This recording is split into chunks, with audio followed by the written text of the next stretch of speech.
That's really what I... Welcome to ciplantgo, a podcast aimed at introducing people living a plant-based lifestyle in Japan. For this episode, I interviewed Ryuji Chua, vegan activist based in Los Angeles. As for Seika, my guest for the previous episode of ciplantgo, Ryuji does not live in Japan. His profile totally justifies his presence on the show though. Ryuji's parental heritage is half Japanese, and he has experienced almost a year living in the country. But more than his roots, it's Ryuji's direct and energetic activism, especially his short videos on YouTube, that makes him such a unique character to chat with. So when I was presented with the opportunity of meeting him during one of his trips to Japan, I made sure to seize it. My discussion with Ryuji covers a wide range of topics: his childhood and teenage years in France, his love for animal documentaries as a kid, the motivation he had going to study movie making in the USA, the importance of improving your social skills and making real connections, about being a good listener, Ryuji's path to veganism, why both vegans and omnivores need to reaffirm their own values, how sometimes vegans are loud and clumsy in communicating with others, Ryuji's approach to activism, which message between ethics and pragmatism goes further in helping animals, romantic relationships and the use of comparisons when talking to non-vegans, choice of words when talking morality with people consuming animal products, and finally morality and meaning. Having Ryuji on the show was a real pleasure, and his knowledge and energy made our discussion extremely engaging to me. I hope you will enjoy listening to his story and views as much as I did. Without further ado, here is Ryuji Chua. All right, well, thank you very much for being on my podcast. That's awesome. Plus, you're coming to my place, which saves me a lot of traveling time. I love it. Right. Thank you. So I met you yesterday at the Tokyo Vegan Meetup, where you presented some point of view on the relation between human beings and animals to a very varied crowd. And although my podcast is very new and I don't have a lot of followers, so you agreed to be on the show. That's awesome. Thank you very much. Of course. All right. So I'll start directly. And I'm very curious usually with my guests to see where they're coming from. And so I know you were born in France. We actually speak French most of the time. Yeah, we are actually both French, so it's great. We should maybe do the podcast in like a French accent. Oh, yes, great. I can try to do a French accent with a Belgian accent on top of it. I'm not going to do that. That's not possible. All right, so can you, in as much detail or as less detail as you want, tell us more about where you come from exactly, what kind of childhood you had, like kind of your family roots, your I think from Japanese and Singaporean parents and that kind of thing. Can you talk about this? I actually think I had a wonderful childhood, just to kind of preface this. But yeah, I grew up in Paris, France. Both my parents immigrated there way before I was born. So my mom is from Japan, my dad's from Singapore. And I was born in the suburbs of Paris, but was born and raised in the city of Paris basically my entire life. So I went to school there. I went to an international school. The whole reason, by the way, that I went to the international school is because my mom is Japanese and she wanted me to learn Japanese. So she raised me in Japanese. Oh, by the way, yeah, my mom raised me in Japanese. My dad raised me in English. And I was in France, so that's how I learned to speak French. And the whole reason my mom enrolled me in that particular school is because I was supposed to learn Japanese. All the kids were learning Japanese at the time. But it just so happens that the year that I was going to start learning Japanese, they switched it to Mandarin. Oh. So instead of doing Japanese, I actually learned Mandarin for like 10 years. Which my Mandarin is so bad because like I didn't take it seriously back then. Like it was crazy actually. Like we had this incredible opportunity where they were like, hey, we're going to teach you Mandarin, which is incredible. And all the students like didn't care and we didn't work and like, so that's a shame. I can still speak it a little bit with a horrible accent. But so went to that school all throughout, all the way till the end of high school, basically. It was one school. They had everything from elementary school to middle school to high school. And so that's what I did. You know, I did a lot of extracurricular activities as a kid. I was very fortunate. My parents always supported me, whatever it is that I wanted to do. So everything from when I was a kid, like I used to play music a lot. Actually, I was gonna become a music performer. That was my chosen career path. Like I played piano ever since I was 3 years old, and I did it really seriously until I was about 16. Like really, really seriously. I was in the conservatory. I graduated the conservatory like at a super, super young age, like way younger than most people do. Like literally I was going to become a classical piano player.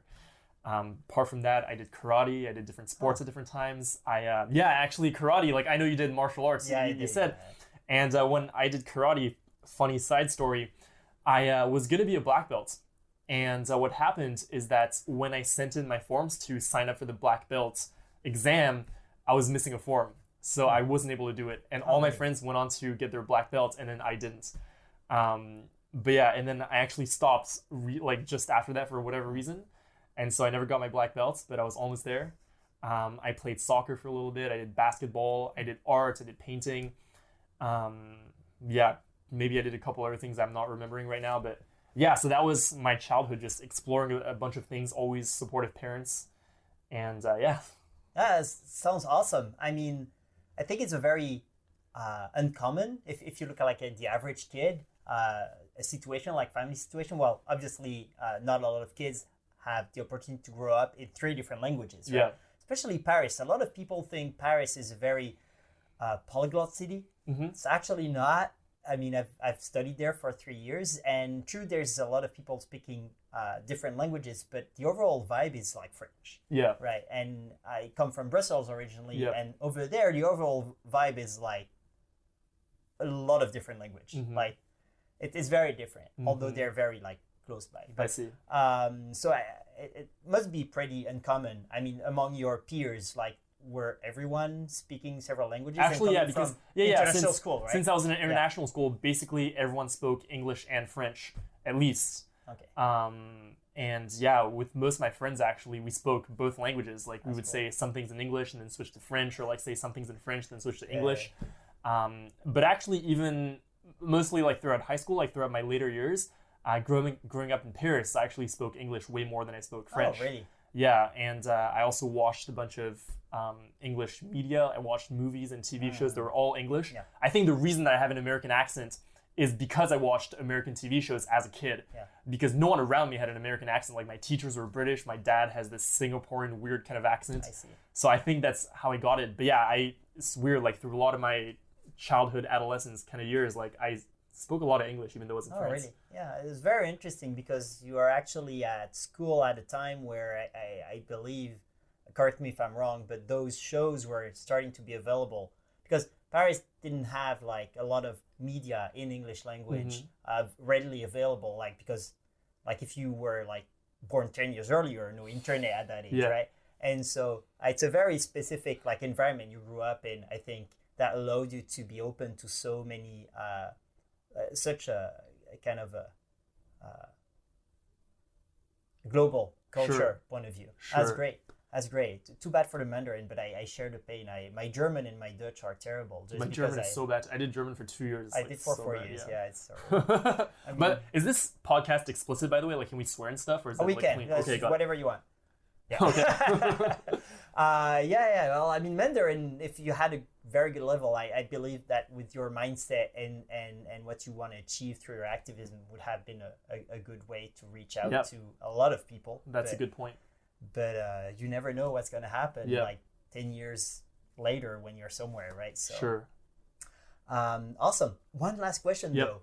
You said something about music that I didn't know, actually. So the piano thing.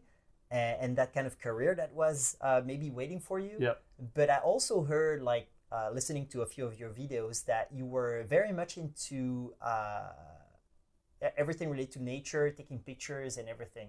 Yeah, so I was really into, that's the one thing that I forgot. Like, the big thing, I was into filmmaking, like real big. Filmmaking, photos, anything media related. I was super big into that.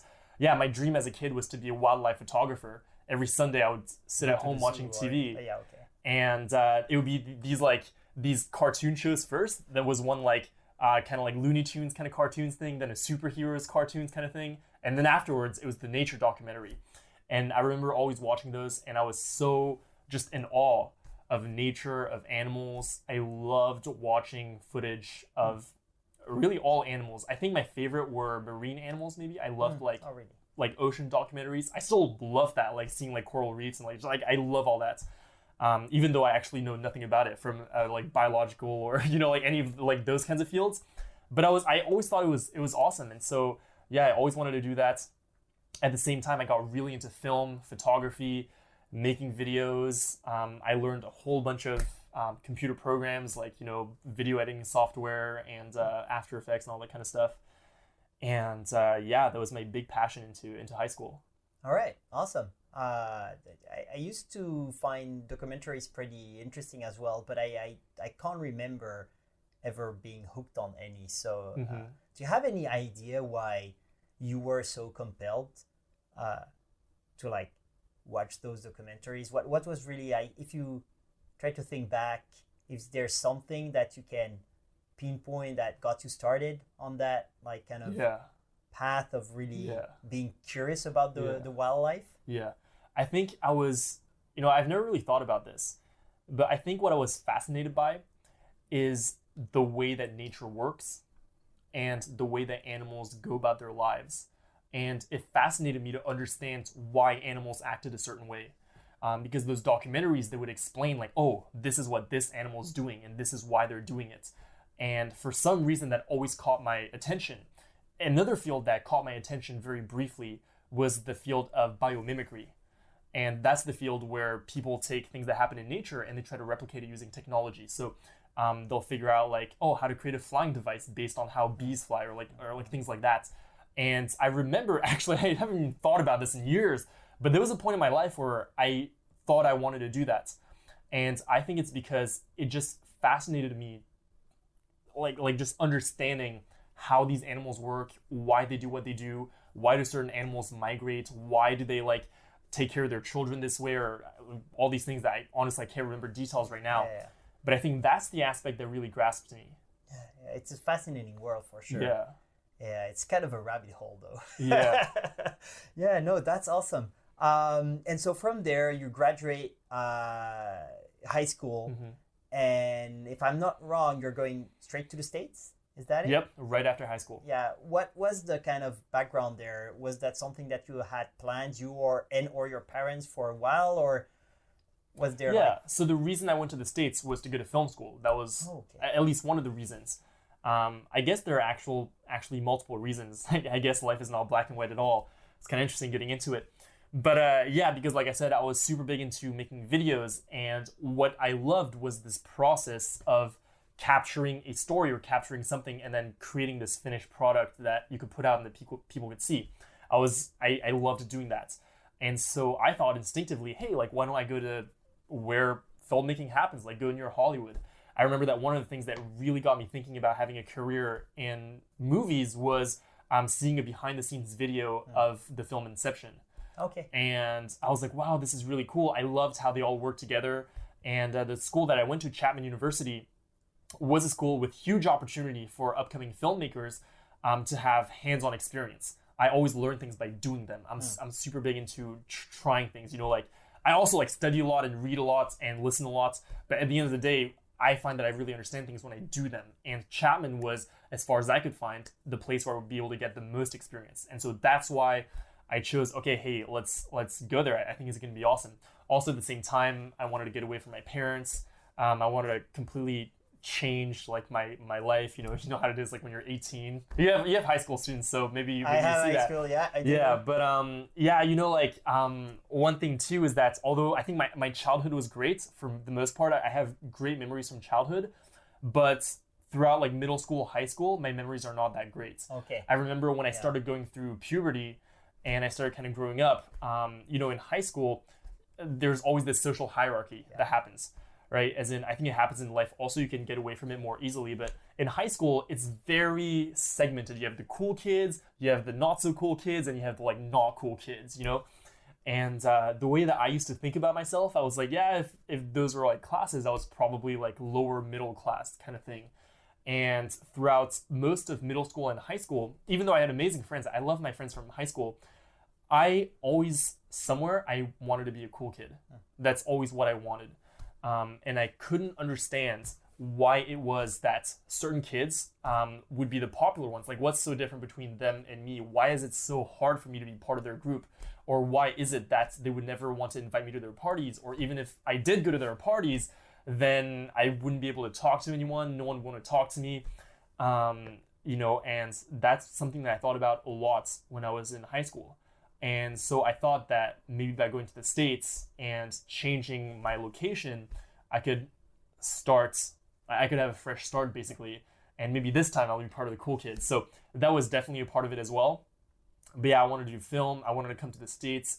It was kind of like this big dream at the time. And I thought that it was really going to be the gateway to living the life that I wanted to live.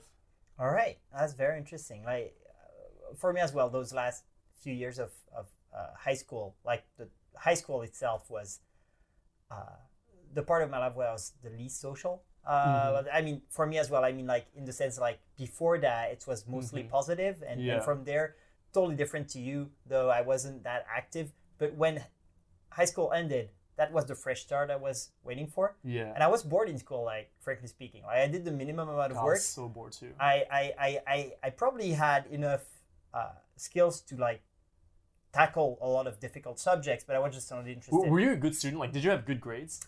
Until high school. Okay. And then I stopped working, and I was just like this huge game nerd, because that was where I was able to, let's say, I used to love role-playing games, for example, solo ones. Not so much for the story, but really for the sense of, like, you get more powerful, you learn stuff, right? And I think I transferred that craving for learning new skills and getting better outside of the virtual world once I got out of high school. So I started martial arts, I started Japanese, I started, like, I even did, like, once a week shiatsu class for 3 years and stuff like that. So I started a lot of stuff, like, whatever I could, like, put my hands on. Like, I read tons of books about Japan and stuff. So Japan became my focus at the time. But this is very important, like, learning that you can, realizing that you can go from someone who you're not really happy with, and I mean, it's not all black and white, it's a spectrum, but from there, using these tools, like, kind of learn and just, like, grow from there, right? And that's something, I mean, everyone can do, but being able to do it and realizing really like that you can do it and feeling empowered by that, I think it's a big difference. And I can see how that worked out for you going to the United States there, trying to find a fresh start. I mean, like, that was really a turning point for me in my life. It's so interesting talking about how, like, you were bored in class. I was super bored in high school. And I remember, like, in my economics class, instead of doing whatever we were doing, I would write poems. Like, I made a poetry book, like, in economics class. But what's interesting with me, as long as we're talking about this kind of topics, I was always a good student in the sense that I always had good grades. Okay. Like, even though, like, I stopped working, I always figured out how to play the system, so to speak. And I think that's one of my big strengths, like, just in life in general, was that I'm able to figure out these systems and apply the knowledge that I learned to get out of the system what I want to get out of it. That's why I was able to remain a straight A student, even though I didn't work a lot, because I just understood how to get a good grade. Like, I'm like, I don't know the knowledge, but I know how to answer the questions, so I get a good grade, and so I got a good grade. And I was able to do that. But yeah, for me, like, absolutely was a turning point. Just before I started going to college, I started self-educating a lot. The reason I did that was because I wasn't happy with my life at all at the time. Like, it basically went downhill, like, through middle school, high school. And at the end of high school, like, I literally remember sitting in class and did this one. I think this was in TOK class. Okay. I'm not even kidding. I think. And I was sitting there before class and I was like, man, I feel so miserable right now. I haven't smiled in weeks or months. And I don't even really feel like trying. I just kind of feel like giving up. And it wasn't, like, super dramatic. It just kind of went through my mind. But I remember thinking that. And probably very shortly afterwards, or around that time, I don't really know, I found all these resources of people who did vlogs and did talks and things like that, who it basically taught me similar to what you talked about just now, that I could take control of my life. And that was a huge turning point in my life where I realized that, oh my God, like anything that I want to work on, that I want to get better at, I can actually do that if I put in the work. If I self-educate, learn the right knowledge, and then apply that knowledge, I can create the external circumstances that I want, and I can create the internal circumstances that I want, which was more important to me at the time. And that's when I started massively working on myself, reading a lot of books, and that's what I did moving into college. All right, that's great. Yeah, it's very, in a good way, intoxicating. Like once you start, you cannot really stop, right? Yeah. You know, like you want to learn more. Yeah. Right? There's always something new to learn. Yeah. Right. That's great. And how did it work out then, arriving in the United States? and like how, if you look back, did it like bring you? Did you get your fresh start as you kind of envisioned it? Or kind of, but not really, because it was a fresh start in the sense that I did break free from everything that was holding me back when I was in France, but what actually happened did not meet my expectations at all. It did in some areas, and in other areas it didn't. For example, in terms of film, I was able to get plenty of experience, which is what I was going to do. I was basically on a film set every single weekend for like 36 hours the first year and a half I was in college. But from a social standpoint, which was also very important to me personally, my college experience didn't really at all kind of match what I was expecting. I was expecting to get there and make tons of friends and have a good time and go to parties and kind of live that life, like the typical college life that you might see people living. Yeah. What happened is that I got there and most people I didn't get along with. And, you know, back then I thought like, oh, I guess it's because I'm still not a cool kid, I guess. Like they still don't want to accept me in their, like whatever. And, you know, so that's what it was. For the majority of my college life, actually, I was, it's funny, like I haven't thought about this in a long time, but now that you bring it up, for a long time in college, you know, my first year I kind of hung out, I had some friends, we did a lot of things. And then afterwards, for at least like 2 years or 2.5 years in my college, I had a girlfriend, and that time I spent a lot of time with her, a lot of time with myself, just like introspective. But still somewhere in my mind, like I was like, man, like I was supposed to come here and like be the cool kid. Like what happened? Like, you know? So I was actually kind of disappointed with that at the time. Now looking back, what I realized is that, well, I don't think that's really what it was. I think that there are so many people in the world that I could have really gotten along with, and I could have had an amazing time. It's just that I didn't go find them. And I found that a lot of people who went to the school that I went to are just not the type of people that I would want to be friends with necessarily. You know, I realized that, well, a lot of them kind of fit this mold where there are a lot of things that they like doing, a lot of things that are required if you are going to, say, be like one of the cool kids, quote unquote. You know, go to certain social events and socialize a certain way and do this and that. And those are just things that I'm not into. Yeah. And so that's what I realized, like afterwards, because I graduated college, and then especially after I joined the vegan community in Los Angeles, and I made so many incredible friends, then I'm like, wow, like these people are like my real friends. I also joined other communities through personal development circles and like all like these different places that are not school. And in those places, I made incredible friends. And I was like, oh, I was just not looking in the right place. I was trying to fit in somewhere that I don't think was a good fit for me. Yeah, I see. So you got that feeling, maybe if I'm getting this right, that you were not for everything, but for what was really important to you, like not like the others, that like in your school, like when you were in high school, for example, or even in college. Yeah. And so you couldn't really make a connection that was strong enough to fulfill you. Yeah. Like kind of feeling really like this person, even if it's not 100%, but understands me to this extent. And so I feel a connection. I feel like, you know, kind of kinship there. Yeah. And so it's very lonely actually when you don't have that at all in your life. And by the way, you might like this. This is a nuance, because part of it was that, but also I don't want anyone to ever use this as an excuse to not learn social skills. Oh no, totally. Because what I did in parallel to that is I went through massive lengths to get better social skills, because I realized that, well, one of the reasons that I'm not quote unquote part of the cool kids, because although we can make any sort of judgments on the quote unquote cool kids as we want, but it is a reality that in that setting, they're at the top of the social hierarchy. And so for me, I also spent a lot of time trying to actually really understand that and understand why is it that they're there and where are my social skills lacking.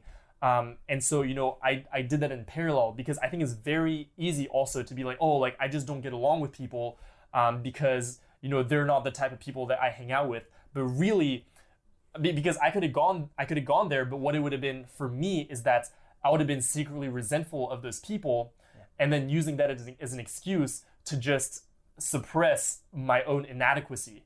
And so, because it's both, right? Like for me, now, although I do think that in a lot of ways, a lot of people that I met in high school or in college, I don't think we would necessarily be good, like a good fit as friends.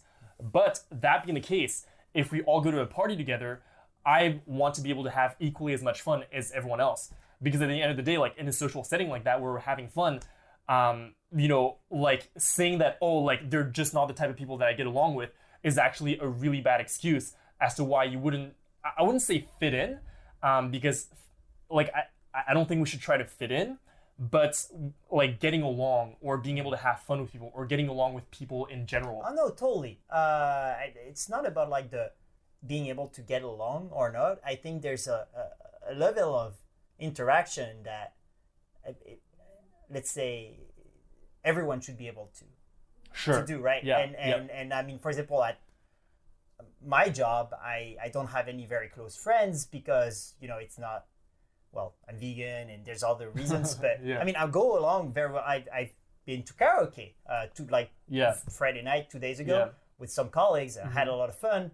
And it's a very accepting workplace where everyone is okay with people being different. Yeah. And that's something I discovered starting to work as a teacher in an international school. So I didn't attend an international school when I was in France and in Belgium.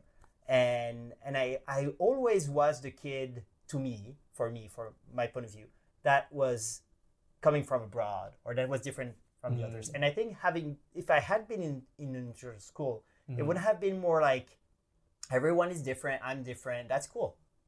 Right here I was more like, I'm not like everyone else, so I'm just gonna disconnect. That's what I did. Because I was a kid, I didn't know what to do, really. And I had no other means of like, I didn't know how to connect, so I disconnected, right? Yeah. It took me a long time in like even my young adult years to really understand that and kind of learn those skills, all right? So what you say is very true, but I think that what's really important there is to acknowledge that there are some people with whom you're going to be, most people you might not feel like you can connect as much as with like only,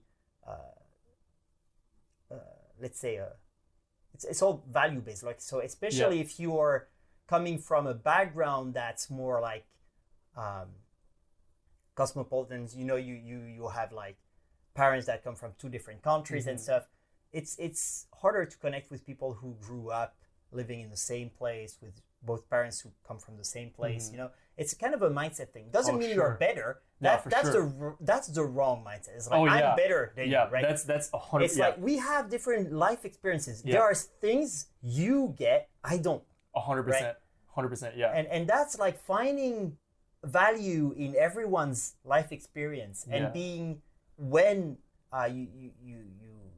you have an opportunity and you think it might be a win-win or not even thinking strategically like that, but naturally being curious about others. You don't want to be like that all the time. Sometimes you have your own things to think about, right? But if it's a party, that person is into soccer. I hate soccer, and you can still ask questions about it, right? Yeah. And it's not like just the regular Japanese tatemae thing where you just talk to make conversation. No, you can really be interested in the other person, right? Yeah, man. No, I'm super, super, super big on that. Like, my biggest tip for communication that I learned recently that I've been really applying is really listening to people and really caring about what they're saying. I mean, it's so big. Like, I've literally had conversations with people where all I do is just ask questions and I listen and they talk about what they're interested in and then I ask more questions. And at the end, like, this is the best one. Like, one time I did that for like 15, 20 minutes with someone. I didn't say a word. And then at the end, the dude was like, dude, we gotta hang out, bro. Like, you're such a great conversationalist. Like, man, that was such a fun conversation. Most people are so loving. They love so much, like, expressing their thoughts. Yeah. I'm the first one. Right? Yeah. I always talk way too much. I give way too many details. I'm lucky. We say in Japanese, magari kuroi.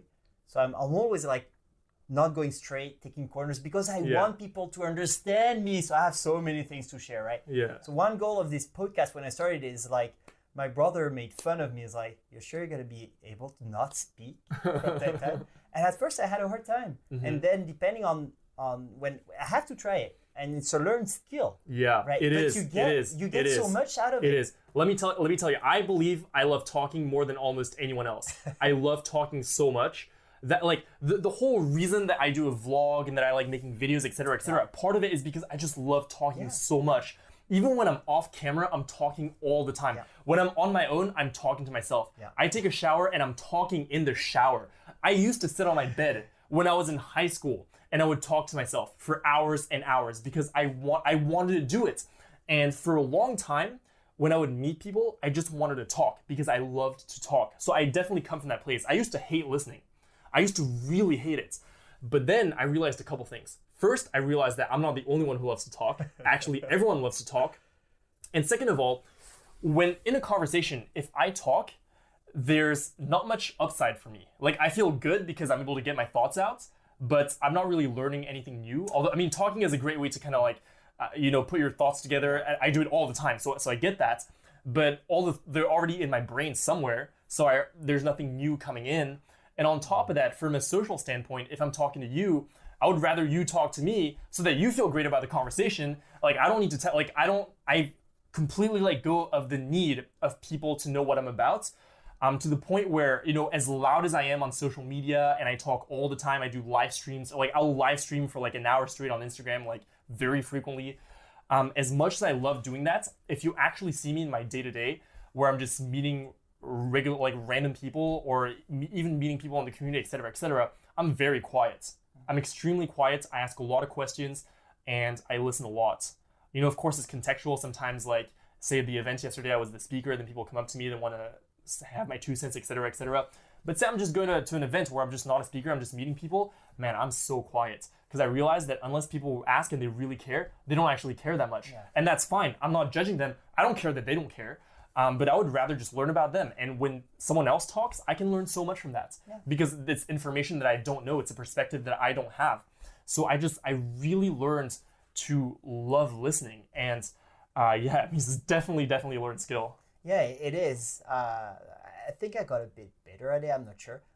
Hopefully I did. But I would disagree a bit on what you said about when you talk, especially like when you try to have like quite in-depth conversations. And I say conversations, but for example, I had some of those recently with a friend about a variety of things, mostly related to why do people act the way they do and that kind of thing, which is a topic I love.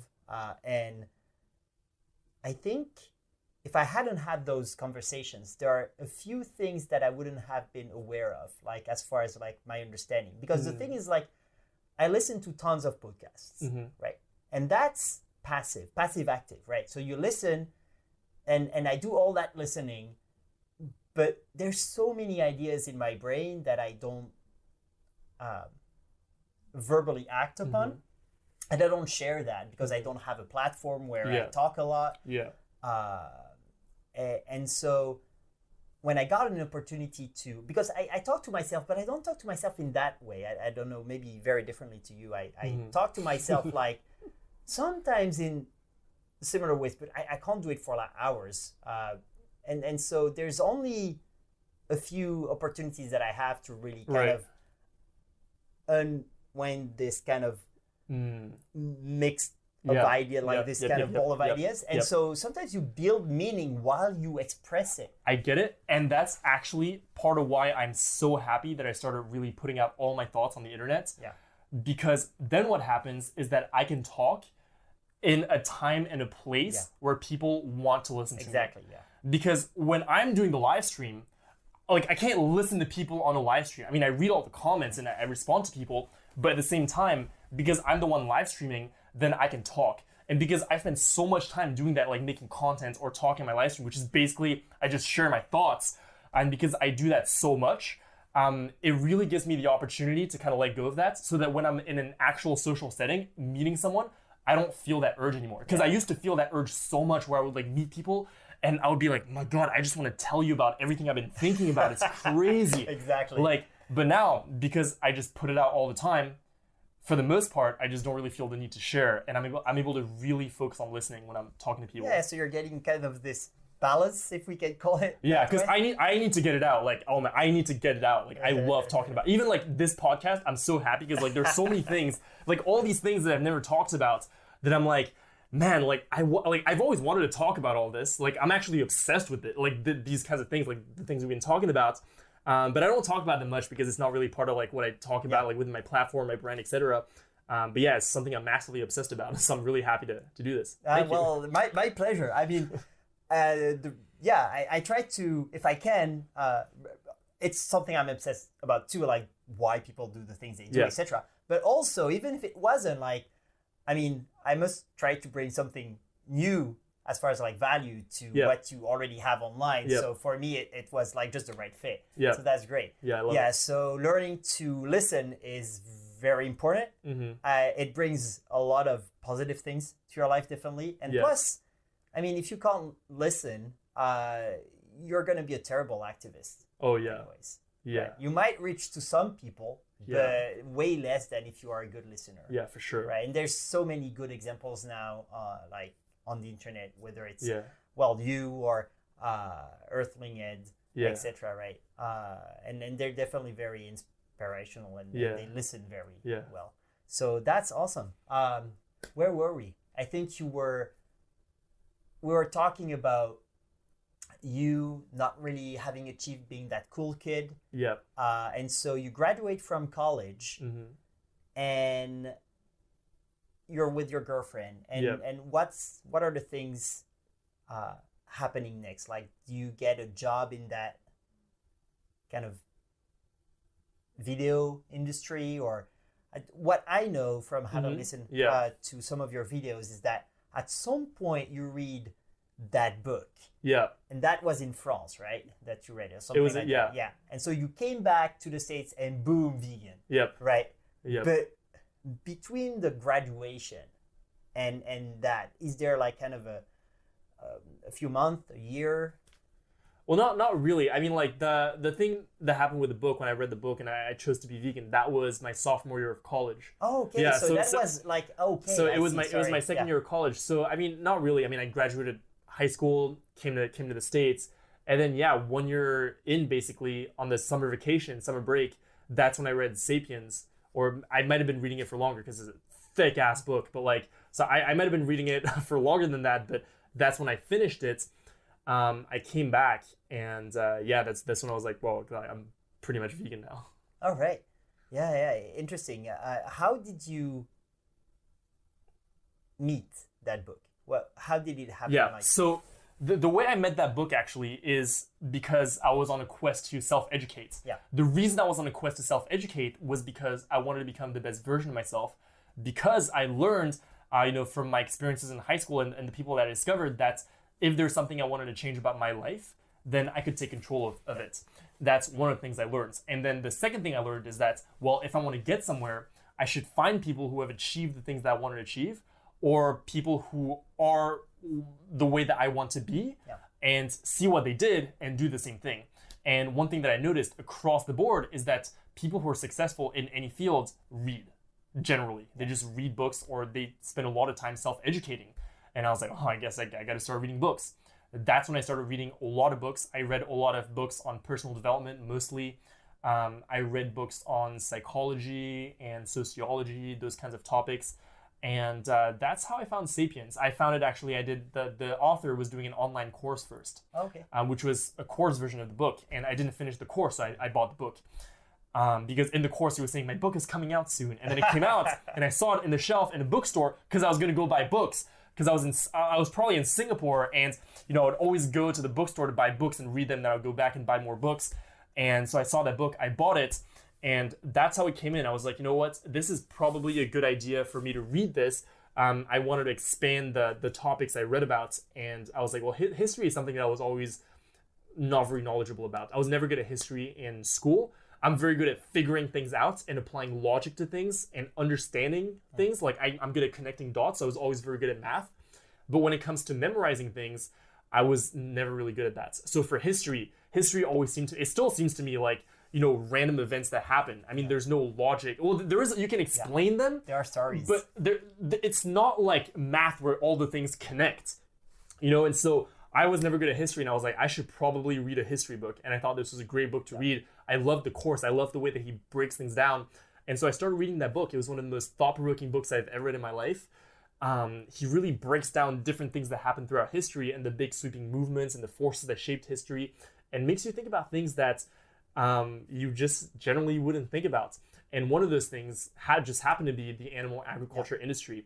And, you know, he was talking about the horrible things that happen to animals today in 2019, or at the time it was like 2014 or something. But, you know, the horrible things that happened to animals in our world in the 21st century and why it came to be this way. You know, most of us, I think, deep down somewhere inside, we kind of know that, well, you know, when we eat a burger or bacon or cheese or eggs, well, you know, those animals weren't treated in the nicest way. We know that animals probably don't want to die in a slaughterhouse, that there's probably no slaughterhouse that animals are happily walking into with a smile on their face, like, oh my God, I can't wait to be killed, to become a chicken wing. Like, we kind of know this, but we don't think about it. And in that book, he lays it out, and he literally says, well, you know, this is what happens to animals. He describes it, so you can very clearly see it's horrible. And then he says, the reason that most of us support these industries is not because we're bad people, because it's very easy to think that. But the truth is, most people, like me, for example, we don't wake up being like, you know what I'm going to do for breakfast? I'm going to eat a dead pig. This pig that was probably like 6 months old pig. Well, people don't know that, but you know, no one wakes up and is like, I'm going to eat a baby pig for breakfast. They're like, no, let me just have some bacon, right? And so what he says in the book is that the reason that we support these industries is not because we're bad people and that we actually condone what happens in these industries because our values would actually say otherwise, is just because we're indifferent to that and we don't think about it. And he drew a parallel between that and slavery and the American slave trade that he talked about 200 pages before in the book. He actually didn't really explicitly make the link, but that's the link that I made in my head, where he said, you know, today in our society, we look back at something like slavery and we think that everyone who supported slavery was stupid and a bad person. Because we're like, it was obviously people are not property. Like, what is wrong with you? How could you have ever believed that someone was your property just because they look different from you? Like, it just doesn't make sense.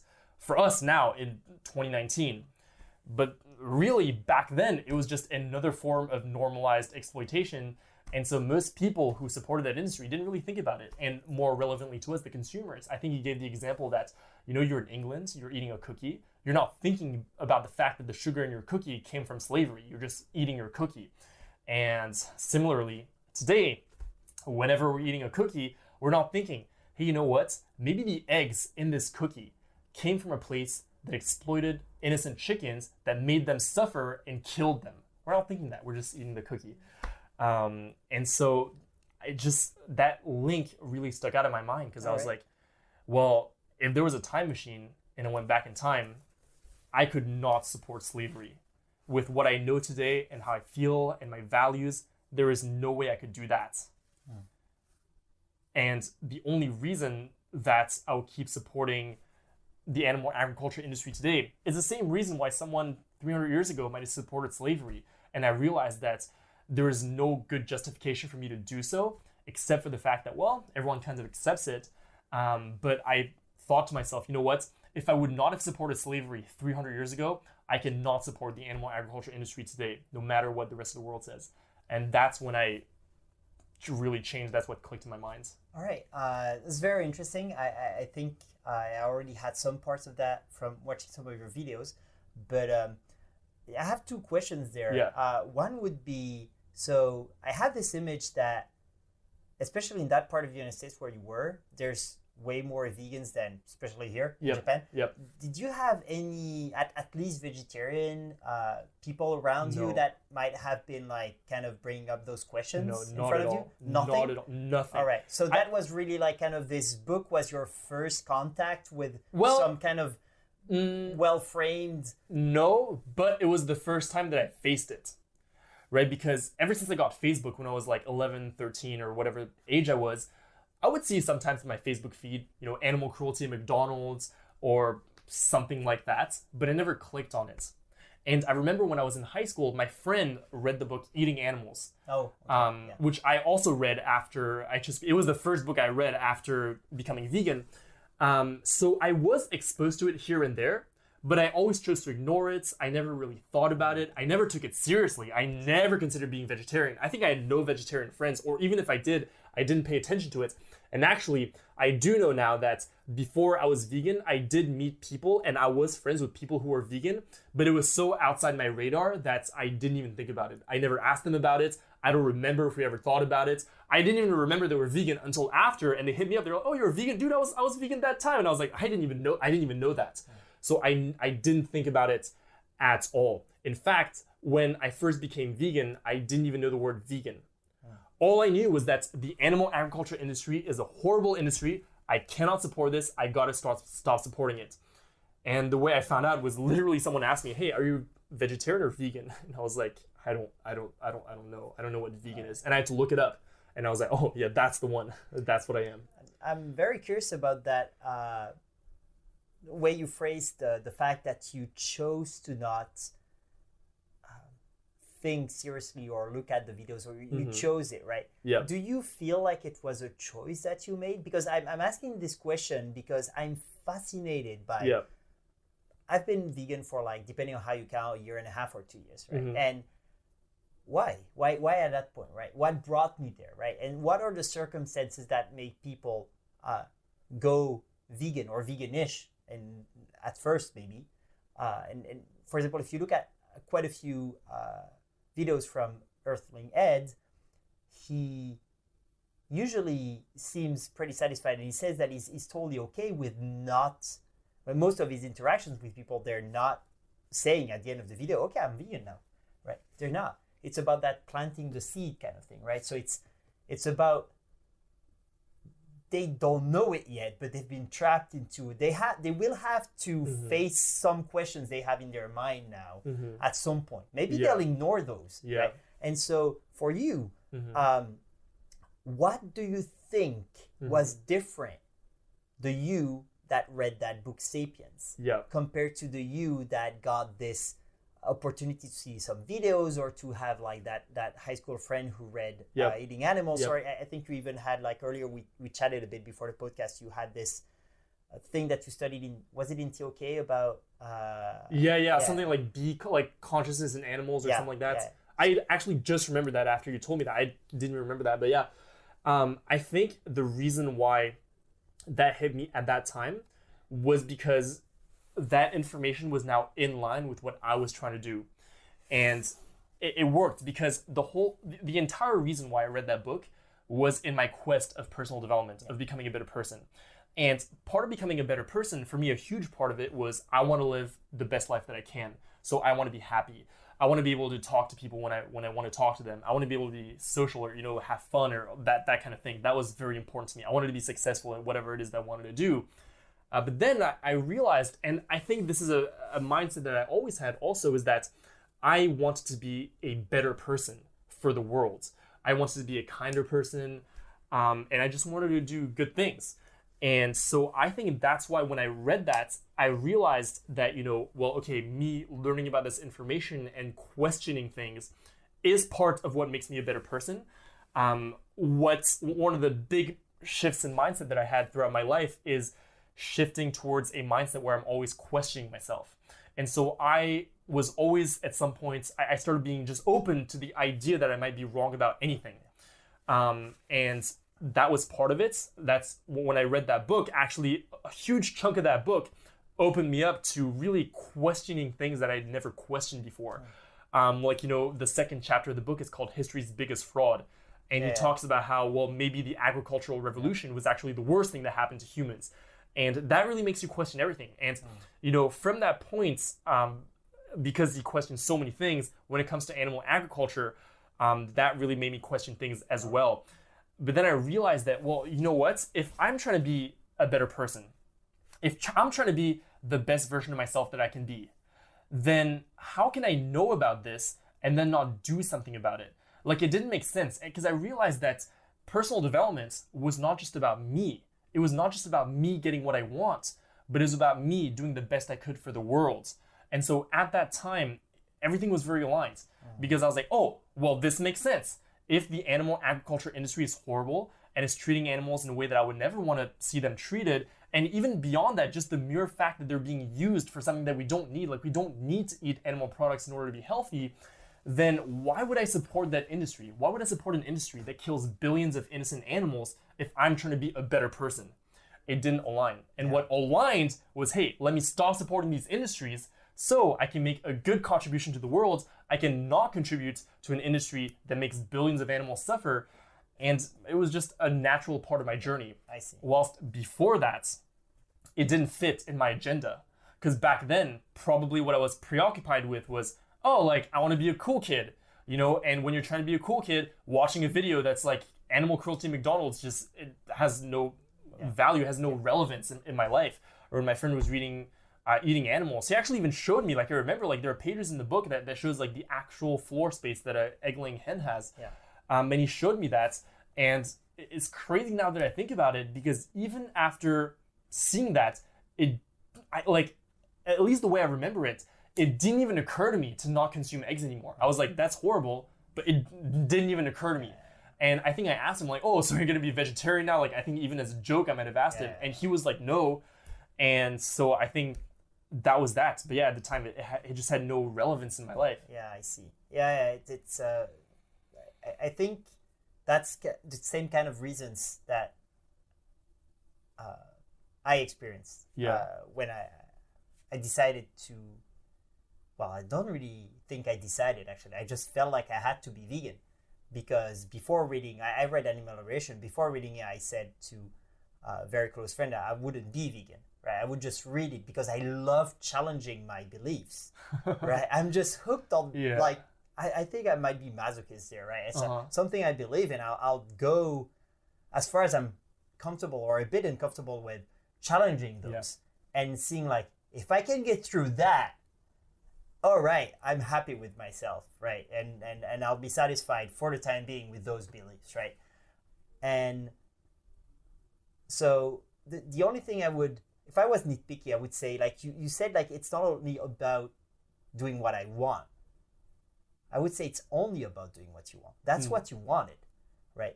Being aligned, like walking the talk, is so empowering. Like, it's really about, like, if you had to do a sacrifice today, sacrificing your values, that would be eating some animal product, right? That wouldn't be, like, most non-vegan think, like, oh yeah, you have to do sacrifices, you don't eat meat. Yeah. Eating meat would be the sacrifice. It's your values. Not 100%. Living up to most of your values is a sacrifice, right? 100%. And so once you connect the dots and you feel like your values are not in line, or actually the other way around, there's a path, even if it's a narrow path, that doesn't look like an easy path at first, maybe, for some people, but it's a path that you can actually walk on and be aligned with those values, right? It's so, I mean, there's no way around it. You have to walk on it. And once you start, and sure, it's not all easy, depending on the part of the world you're in, but you're so much happier with you.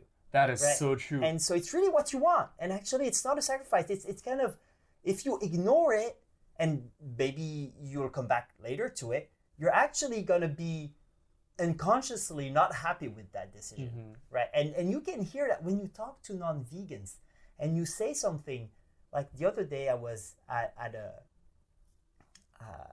eating out thing with colleagues, which doesn't happen often with me, but it was a special one, so I went. And I wanted to ask non-vegan colleagues that know that I'm vegan, what they thought about, like, if they were, their thoughts about lab-grown meat, All right. Would you buy lab-grown meat or not?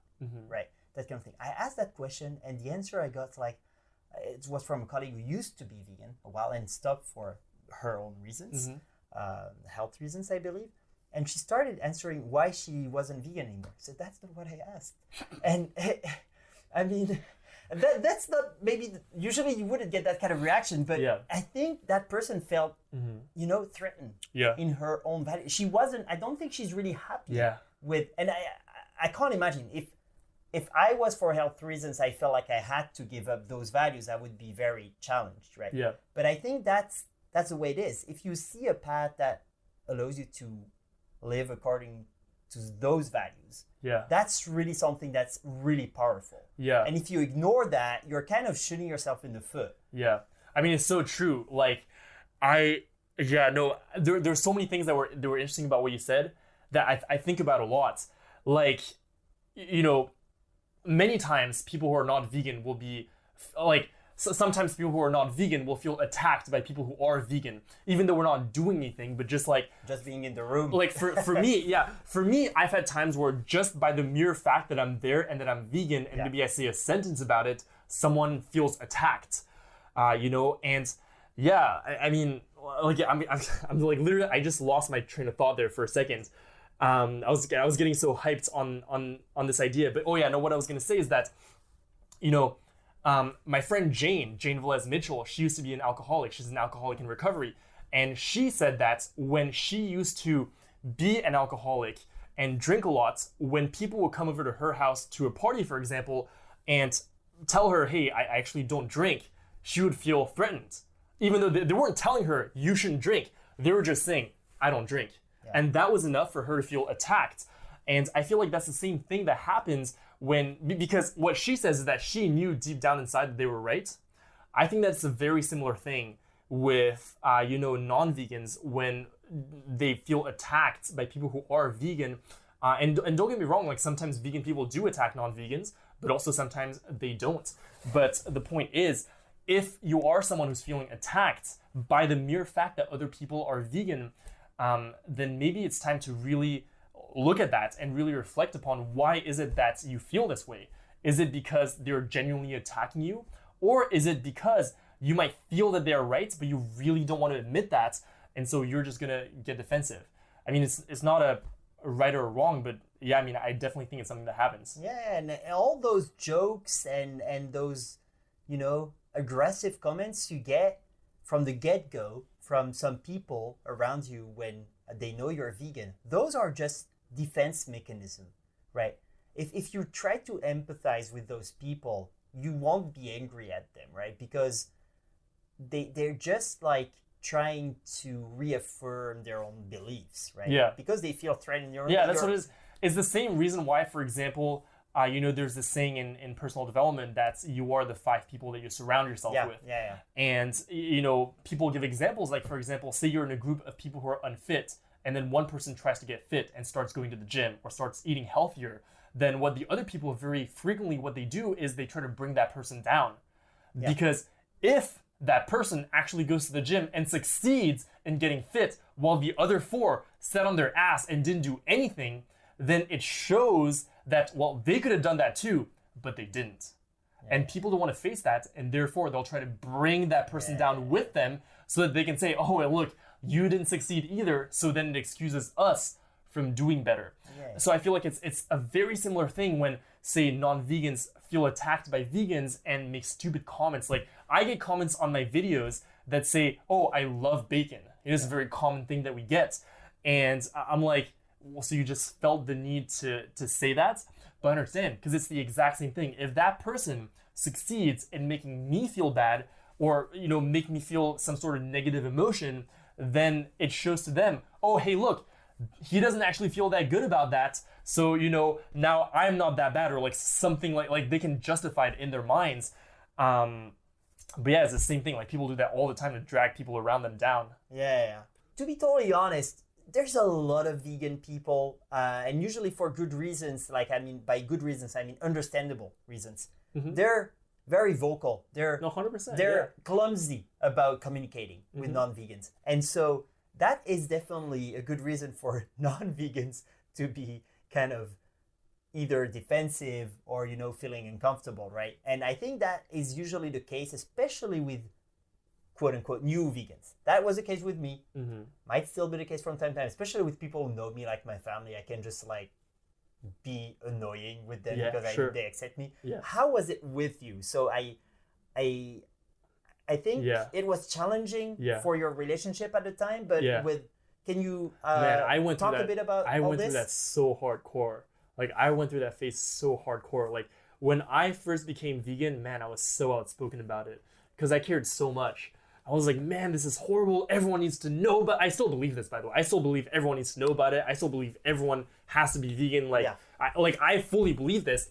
But at the time, I was clumsy about the way that I went about communicating that, especially with some of the people who are close to me.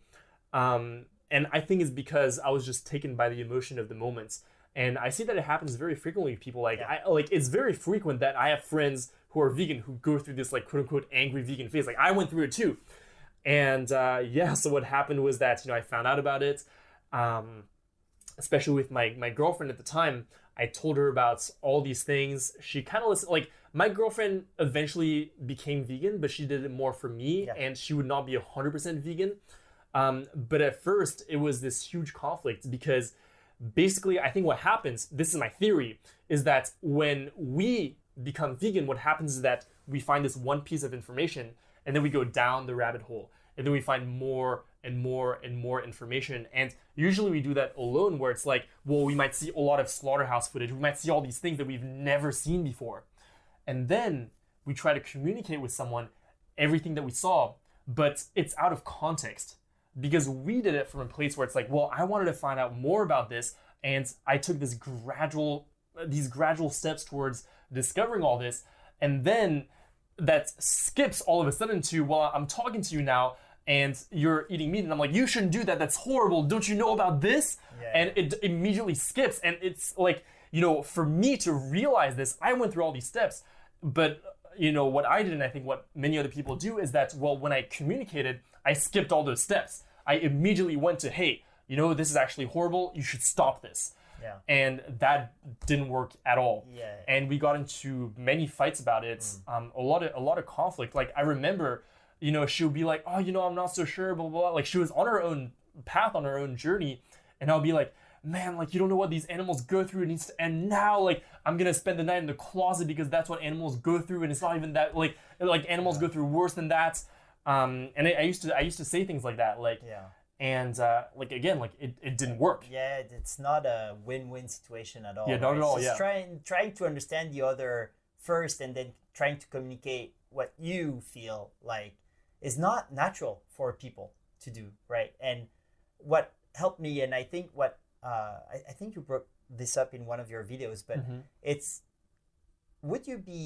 how would you feel if the you of now, like now today, was speaking to you like 2, 3, 5, 10 years ago, depending on when you became vegan? Would you be able to explain those things to yourself and how that past self would react, right? Try to think back to when you were not vegan. Yeah. What was your mindset? Yeah. Right? Did you think like, oh yeah, well, veganism, why not? Maybe one day, I'll see. I'll put it on the side for now. It was probably more like, really? Those crazy people, they eat only plants? I didn't even know it was a thing. So I couldn't even think that. I just didn't know. Yeah, it's crazy. But yeah, I mean, and it's funny because that's a question that I ask myself all the time, actually. I try to be the person that I wish I had met before I was vegan. I think that if I would have stumbled upon my own page before I was vegan, that would convince me that I should be vegan. I really believe that. And I communicate in a way that I think would resonate with myself. The reason I do that is because I don't think I'm going to talk to everyone. I don't think that, especially like maybe one-on-one, I can talk to most people. But if I'm just putting out content, I can't speak to everyone. I can't make something that I'm trying to appeal to everyone because then I would have to water it down. And sure, maybe I would reach more people, but I don't think I'm really going to affect the people that I'm reaching. So rather what I would do is, hey, let me speak in a way that talks to me, to my past self, and the people who resonate with that are going to resonate with that. The people who don't, well, they're not going to resonate with that. What can I do about that? Well, what I could do actually is to empower other people to speak up, so that the people who are going to listen to them are going to listen to them. They don't have to, like, no one has to listen to me. The people who like me can listen to me, but the people who don't, go listen to other people. There are other people who are also spreading the same message in a different way. And I think that's completely fine. Yeah, totally. I mean, I discovered, after becoming vegan, I discovered Gary Yukovsky, right? Yeah. And I mean, his message is aggressive, to say the least. And I've met since then a few people who actually became vegan thanks to him. I know a lot. Yeah, but I don't think, that's where I don't especially agree with him, but he has way more experience than me, obviously, right? That his message is the most efficient way to get the message through to most people, right? So I think an Earthling Ed, for example, will have over, let's say, 10,000 people more potential conversion to at least veganism than a Gary Yukovsky, right? And I think it's important to have a variety of speakers. For sure. There. I 100%, because everyone's different. Like, people ask me sometimes, what's the best way to talk about veganism? And every time I'm like, it depends. Yeah, it depends who you're on talking person, to. yeah. Like, that's it. Yeah. It just depends. Some people are going to want to hear about this in this way, and some other people are going to want to hear about that in that way. Some people don't want to hear it from you. It just depends. There's no one size fits all, at least in my experience. And so every time I talk to, like, or just one-on-one, my approach to talking to people is always different. It always depends on who's right in front of me. And I try to cater it exactly to who that person is. And like we talked about at the beginning, a huge gateway to doing that is listening. Like, I just listen so intently to what people are telling me, so that then I know what I can tell them that's going to bring them value, that might align with the values that they have or the things that they're interested in order to get my message across. Yeah, exactly. That's great. And can I ask you about how did it work out with family? Sure. So I haven't really lived long-term with my family ever since I became vegan. Yeah. So it was never this like long-term conflict. But I remember the first time I went back to Paris to see my parents, I think it was, at winter break or something, probably winter break. I came back and I was really nervous about telling them because I was like, wow, this is a huge change. But, I just told them, I was like, hey, so I'm vegan now. And I think my parents were probably like, oh, so you're vegetarian, you don't eat meat? I'm like, oh, no. Like, I don't eat meat. I don't eat eggs. I don't eat cheese. Like, I'm not going to eat butter anymore, which is probably a huge shock to them because, my favorite breakfast was eggs and buttered toast. They'd see me eat that for 18 years. I used to love canard confit, like duck leg. Yeah, and that's what I would eat when I go back. And all of a sudden, it was this huge change. I was like, oh yeah, I don't do that anymore. My mom was kind of okay with it. My dad was more, one of the first things my dad told me was, that's fine, you do what you want, but don't push your beliefs on me. I was like, I didn't even do that. I just said, like, this is what I'm doing, but okay. And there was a little bit of a conflict for a while because my parents thought that I was not going to be healthy. And so I reassured them. But then very quickly I went back to the States where it was like a non-issue because we couldn't talk about it. They had no control. Oh, really? So like I was just like, well, you don't have any control. And my parents never refused to like make me vegan food or buy me vegan food or like they never tried to force me to eat anything that was not vegan. But they were not super happy about it at first. Then at some point, without even telling me, and I guess I'm very fortunate that my parents are very open-minded, they went to a vegan festival in Paris and they saw a presentation on plant-based protein. And they were like, oh, hey, the protein thing is solved. I guess you actually can be healthy, so we're cool with it now. And I was like, okay, great. And that was that. Then for a long time, I didn't talk to them. More recently, I talked specifically to my mom more about it. And the last time this past time I went back to Paris, and this has been building up, especially because, I care so much about the issue and I've been getting more and more involved in activism, and they know this, and, my mom follows everything I do. And so, inevitably I started talking about it more, especially with my mom, who wanted to know, like, so what are you going to do with your life? And I was like, you know what? I have this vision that what I want to do with my life is do everything I can to create a world where animals are not exploited. So I had to explain myself at a certain point. And, my mom was very open about it. Then the last time I went back to Paris, there was a screening of the film Dominion. Yeah. And I brought them to see to the screening of Dominion, which I'm really grateful that they were open-minded to checking that out. It's a hard movie to watch. It's a hard movie to watch. It was a crazy experience, like I was crying like crazy, like especially like the end of that movie just gets me so much, like after everything's over. Like anyways, so I was crying a lot in front of my parents, which I never do. And and after that, like now I'm not sure where my dad is. Like maybe he's probably like more kind of like plant-based. I haven't really talked to him about it. But my mom now is vegan. Oh, right. Yeah, so that's cool. really awesome. And or at least as far as I know she definitely has the values. I think she's implemented it. Like she asks me questions about it once in a while. She sends me pictures of vegan food, which is really cool. Awesome. But yeah, that's been the entire journey with my parents. Great. I mean, I think it's the big thorn in a lot of vegans' feet, like, because family, if you get your close one to understand you, you're so much like stronger in your position, and the other way around. And it's great to hear that it's going all right for you. I would actually, I'm a bit surprised that you didn't try to present your thoughts to your parents like early on in your veganism, because of how intense it sounded like you. But it was were a at the necessity time. thing, because I didn't have to, because they didn't have control. I didn't live with them.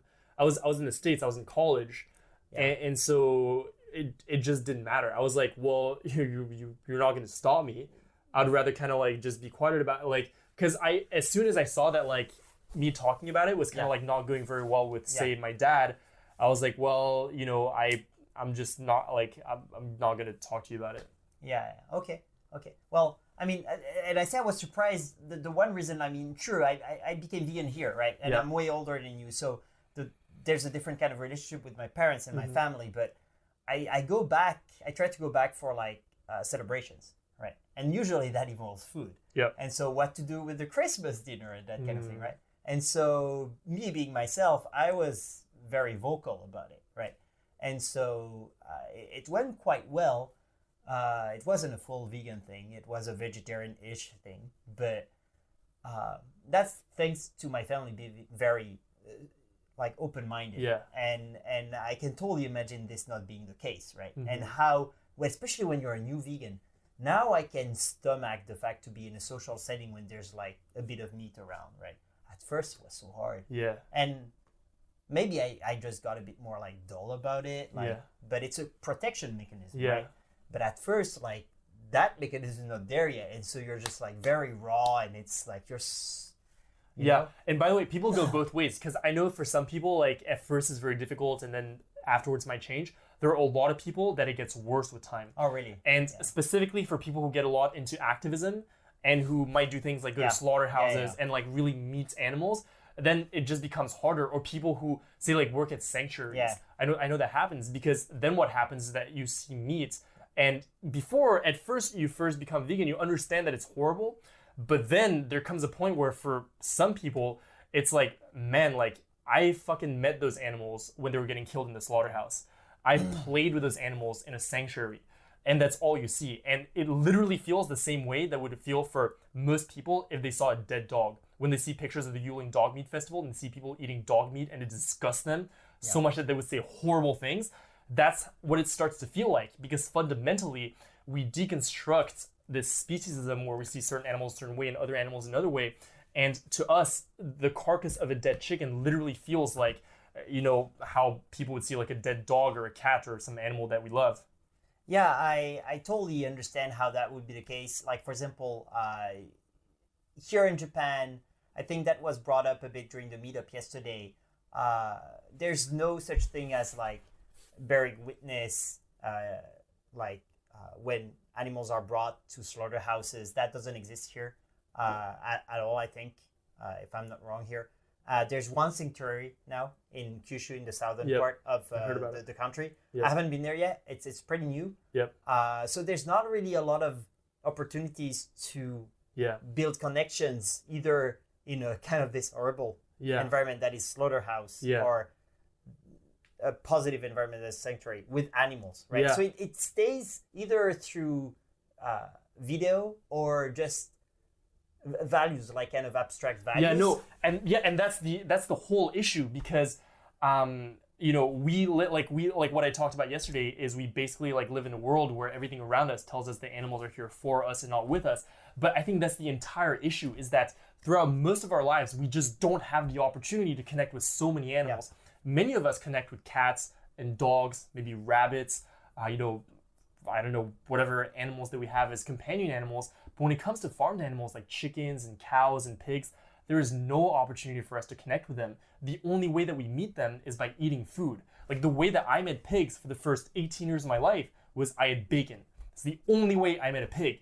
And so I never knew that pigs are very, very similar to dogs. Yeah. They like to play with balls, they like belly rubs, they'll come say hi to you, they'll come snuggle with you.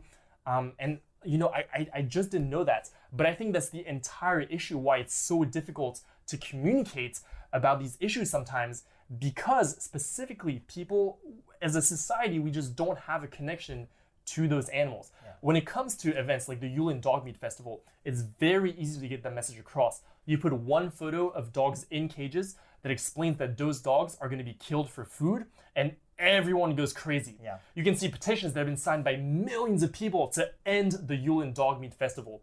When in reality, what we do over here, eating other animals for very similar reasons. The Yulin Dog Meat Festival is a cultural event. We eat animals here for cultural purposes as well.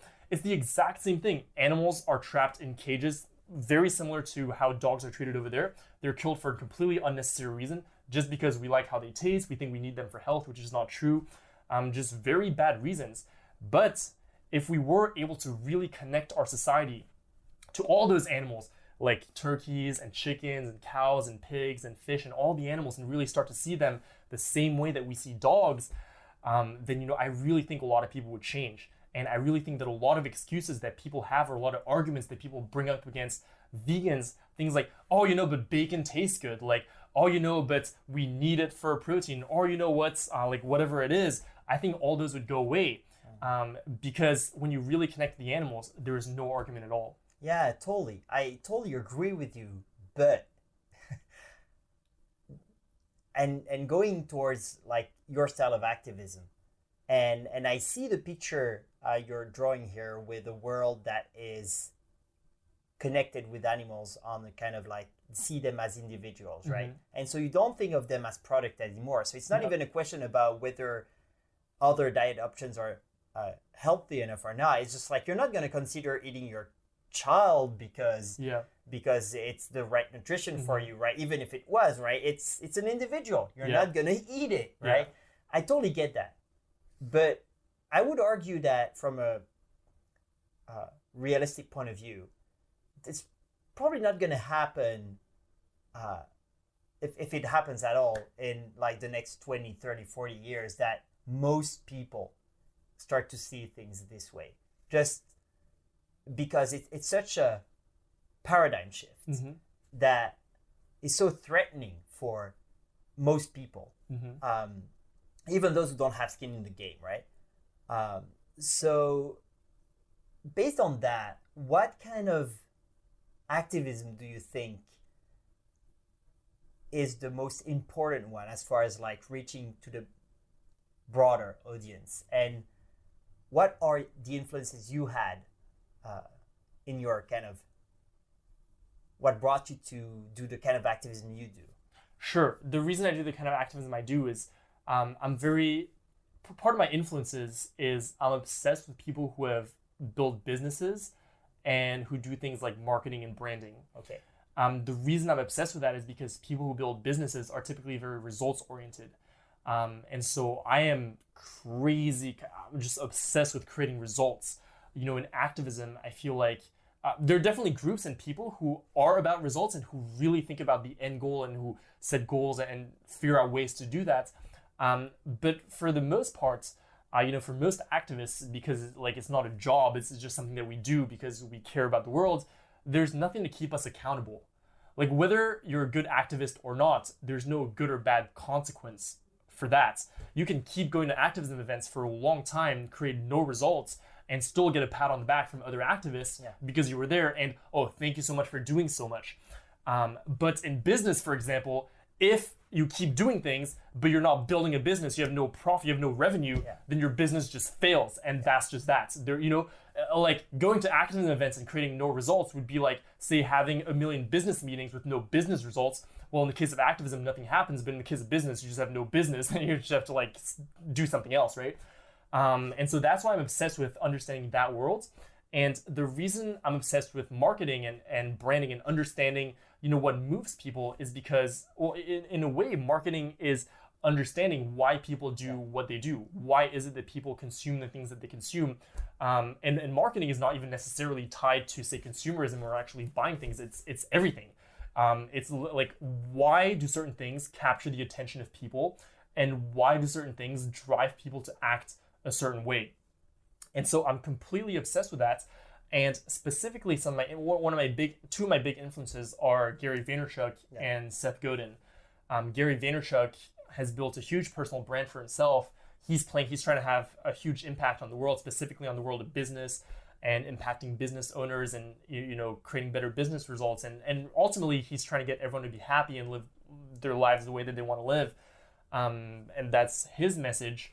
But he's huge on, for example, for the tool that I use, he's huge on using social media just because that is where the world communicates now. So much of the world communicates on social media that to not be there for him, like from a business standpoint, is not a good idea because it's the easiest way and the cheapest way to get to the most people and to create the biggest business results. And so for me, that's why I use that for activism, because I'm like, well, there are many incredible things that we can do. Talking to people one-on-one is incredible. Going to slaughterhouses is incredible. Like it all has a place in the movement, but in my mind, at least the way that I understand the world right now, and coming back to what we're always talking about, I'm always open to being wrong about this. From what I understand, social media is the way that I can impact the most people in the most efficient way possible. It runs 24/7. Like literally while we're recording this podcast right now, people are watching my videos, right? So it's almost as if I'm talking to them, except I'm here talking to you, and that just happens passively. I think that's incredible. And so, for the lowest, it doesn't cost anything. Like I have like paid to like do advertising and stuff like that. I'm going to start doing that more and experimenting with different ways of using it. But for the most part, for completely free, like I put out a video the other day that took me like an hour to make, and it's been shared over 3,000 times. And I have gotten some feedback about the impact it's made, et cetera, et cetera. But the point is, I think it's such an incredible tool. And even if you look at activists like Earthling Ed, part of the statistics that he puts out, he said between October of last year and October of this year, about 34,000 people signed up to Challenge 22 through his content. And I'm sure he's impacted many more people through his online presence. And when I see that, I'm like, wow, like I should be using this tool. Like I could do other things for sure, but I think that anything that I do besides that, I could at least use social media to scale that. Like if I have one conversation with someone, an outreach conversation at a Cube of Truth or an event, I could just have that one conversation and impact that one person, which is incredible. But I could also film the conversation, put it on the internet, and then hundreds of thousands or tens of thousands of people see that, and potentially way more people are impacted by that. Right, so that's why I use that. And then I'm also obsessed with, like I said, like Seth Godin, who talks a lot about marketing and understanding. One of his latest books is a book called Tribes, and he talks about how communities change the world and how to be a leader and how to create change in 2019 or the world that we live in today. And so those are kind of two of my big influences. It's interesting because my activism influences are kind of like outside activism. But yeah, those are the people who really influence me. I see. It's actually a very interesting reply that you gave here, because I was actually not asking about what media you were using. It was more about the messages themselves. So I think everyone who's familiar with veganism to some extent knows that there's like kind of three pillars, right? So everything related to animal welfare, health, and then environment, right? And so correct me if I'm wrong, but I think you're mostly, if not only, addressing the first one, right? Animal welfare. And to go back to a bit what we were talking about when you asked me before we started recording the podcast, what was the point of my podcast, etc. And I said I had given quite a bit of thought about what I wanted to do to help the cause. And I read especially one book, but I read maybe one or two others on the side. And that one book, like How to Create a Vegan World. And in that book, well, if you trust what's the statistics and everything, based on that, you better try to push people to be flexitarians than vegans, because you're going to reach more people and they're going to have a bigger impact on the meat industry, right? And so you're going to save more animals. And it's so frustrating to kind of think about that, because it would mean that you're telling people, like, one very good example, meat-free Mondays. Like, a lot of vegans don't like that one, right? Meat-free. I have a meat-free Monday t-shirt that I got for free, and sometimes I wear it, but I wear it knowing that, well, first thing, in Japan, I'm never going to get criticized about that one. But even if I was, I'm like, I can tell you why. It's probably a better one than this one. And I have another one, like the one I wore yesterday, like Friends, Not Food, with animals. Yep.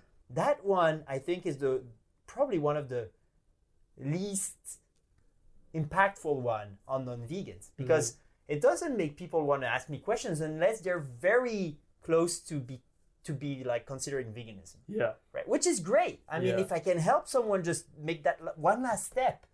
But as far as like the 10 last steps, right? Or the 20 last steps, flexitarianism, reducing meat consumption, right? And so I was reading that book and I was like, okay, what do I want to do? Like, on my Facebook, I wrote that I'm vegan, right? I'm going to change that to something else that's a bit less, let's say, aggressive, but it means the same thing for me, right? Etc. So I was kind of thinking strategically there, and I've listened to a lot of different opinions about that. You know, a lot of vegan activists and like kind of personalities on YouTube. And like some of them are like, no, if you're a vegan, you have to say you're vegan, because if you don't say you're vegan, you're betraying the cause. And like the others are like, but if you say you're vegan, like people turn away and go away. So I'm saying I'm plant-based, right? And so, okay, I get both points. I agree with both. Where do I go? Right? And so you're building your brand in a more consistent way. I would say that I'm doing mine. Mine is more like scratching my own itch, kind of side project. But I try to be consistent too. So my Instagram is not based on anything that has negative sides to it. So no hardcore images and stuff.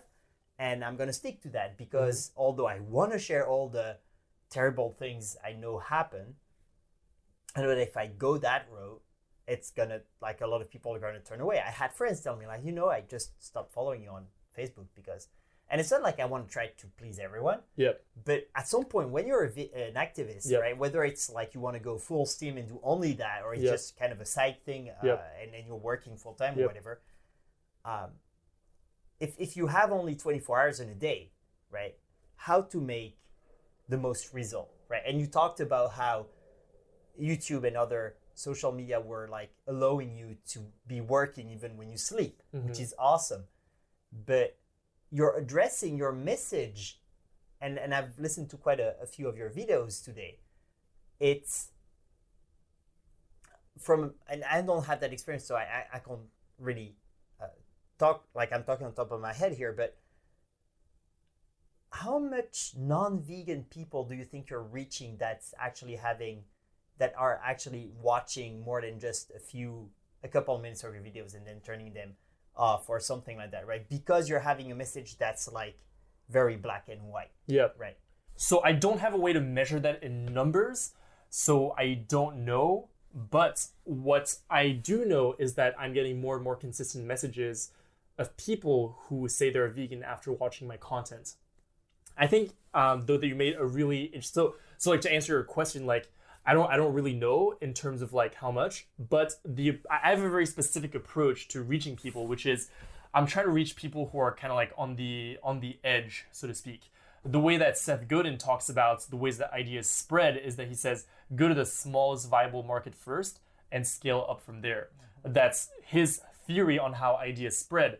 So he says, for example, he gives the example of say the iPhone, right? The iPhone was something that when it first came out, very few people bought the first iPhone. And then at a certain point, it kind of spread, and then there are people who were kind of like behind and got it afterwards. But the point is, when the iPhone first came out, it wasn't this thing that was trying to appeal to everyone. It was something that was appealing to this very specific demographic of people who would be into this type of new technology and who would be open to adopting something that was completely new. And that's what they were going for. But that being the case, because they got those people first, then those people were able to tell their friends who told their friends, and that's how it spread. And now the iPhone is something that everyone has, that we're literally, oh no, this is not an iPhone that we're recording this podcast on. But you know, my own, for like, I have an iPhone, and I know so many people who have an iPhone. And so for me specifically, that's why I'm like trying to, especially, and I do it for another reason too, which is, you know, I'm trying to play like a more long-term kind of game. So, you know, I don't want to water down my message for a couple. First of all, like, it wouldn't be my truth. Like, I'm like, this is what I think about all day, and this is really what resonates with me. And on top of that, like, someone telling me to be flexitarian wouldn't have resonated with me. So I know that there are certain people that like that are definitely going to resonate with me. It might not be the most number of people, but I do know that there are certain people. And I also do think that if I were try to say create, like, I don't think that you could build a brand around trying to get people to be flexitarian. Like, that's a really weird thing to do unless your entire audience is flexitarians. That's just kind of like a weird thing, you know, to eventually get like huge reach. For me, I would rather like, let me build my brand being like super like animal rights, so that, okay, the people who are animal rights will really, really love me. Then they'll share my stuff. I'll get people from the, you know, from the sides, like little at a time. And that's how I'm going to do that. Now, that being the case, I thought what you said is actually really interesting. And I actually think that makes a lot of sense, but in a different context, right? After hearing that, I might consider, say, when I'm talking to someone, being like, hey, you know, reducing your consumption of meat is actually a great thing that you can do. But in my day-to-day life, when I'm talking to people, see, I don't think it wouldn't be a good strategy for me to do that. It might be, and I'll think about it, but like, I don't think it might be a good strategy for me to do, say, online to like create a brand or like create awareness. Like, that's not going to work. But it makes sense overall in things like, for example, say, like, if you want to run ads, if you want to do ad campaigns, if you want to talk to people in your life or people in your family, perhaps, that could be like actually a really good approach. Yeah, well, I was thinking, like, for example, you have very short videos that have a clear topic, right? A clear focus on some question that people might ask you, right? For example, one would have been like, what are the things not to say when you're a vegan? You know, like not to apologize and that kind of stuff. I remember, and so knowing, like, from an intellectual, let's say, point of view, don't agree, like, you don't feel that it's right, but you understand that it's not. In today's world, vegans are making the biggest difference. It's actually this trend that people who are interested in plant-based meat, like Impossible Burger and all those stuff, those people are making the difference, right? I'm not talking about the ones who are developing those technologies, although they are changing the world, but the people who are going to buy those, right? The average Joe, right? And so having vegan, not criticizing people for not being vegan enough is important. Because if they're criticizing people who are like making one step forward, I mean, it's just like, what are you fighting for? If you're fighting for the animals, support everything that goes in the right direction, even if it doesn't mean you have to water down your message. It can just mean, all right, that's awesome, you're eating less meat. It's like the meat-free Monday. One meal, even one meal a week, right? If everyone does it, how many animals does that save? And if instead you're like, it doesn't matter, you know, it's like, that's not enough. You know, it's like, and I'm like this, right? Vegan, in that book, How to Create Vegan World, it's, the author starts by, we want everyone to be vegan. Vegans want everyone to be vegan. And you experience that. So I think it will relate to you quite a lot. And even if you have, especially loved ones who are acting vegan, but not sharing your beliefs, not like they don't believe in it, they just act upon it, it's not enough. You have to be vegan for the same reason as me. right? You have to feel like me, feel like those animals are individuals, right? If you're just doing it for health, you're doing it exactly the same as me. Like, let's say you're even not buying leather, right? Still not enough. You have to feel like me, right? And it's such, and I mean, it kind of comes from a good place, but I don't think it helps the animals in the No, long for sure. run. That makes a lot of sense to me, because I understand exactly like why people would feel that way. Like, that makes so much sense to me, because of course, like, you know, when you really start going down the rabbit hole, you're like, wow, like it's so horrible that people would ever do that to animals, right? So I understand where that comes from. But that being the case, yeah, I totally agree. Like, one thing that I try to never do is, like, I have never, or at least I don't think, I put out so much content, so maybe like I said something that could have sounded like that, but at least in my head, whenever someone is like vegetarian or maybe like not vegan, I never think like, oh, that's not enough. And even if I did ever think that, I would never communicate that, because to me, and it's even simple like operant conditioning or whatever you call that. It's like, if someone is doing something that is going towards a certain place, and then you don't affirm that, then that's not reinforcing it in a positive way. Like, that's just not a smart thing to do. Like, I really understand why people might feel that way. But that being the case, like, I never, like, I might have said something like that sounded like that, but it was probably not intentional, because I never thought like this, which is, whenever someone is vegetarian or not completely vegan, I never tell people that they're wrong. And I never think that. Okay. Even thinking about it from a perspective of simple like psychology and like operant conditioning, I think that's what that's called. Like, when, you know, someone does a good behavior, you reward, and when they do a bad behavior, you punish. When someone is doing something that is supporting veganism in a way, by, say, like cutting meat consumption or being vegetarian, that is still a positive. So that's something that I believe should be rewarded, because, like, hey, yes, and instead of like what's I see people do this all the time, which is like, oh, like, yeah, but no, like, I don't support this because no. And yeah, like you said, like, I don't think that's effective. That's a really interesting perspective, actually, to look at the overall impact of everyone instead of the individual impact of people.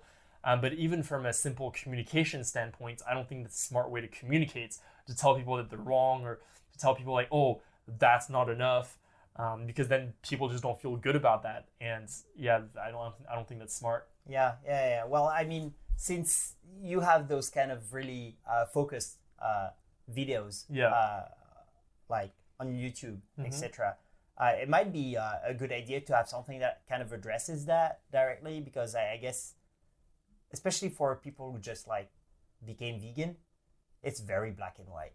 Like, the world just becomes black and white. No, for like, sure. From overnight. No, right? for sure. And so it's really hard. Like, my father is pescatarian now, I think, mostly. And it's family, so I can tease him a bit. But I realize that if I tease him too much, he's not going to feel happy about it. And so it might not push him in the right direction of maybe becoming one day more vegan than he's now, right? And so that would be kind of my fault, right?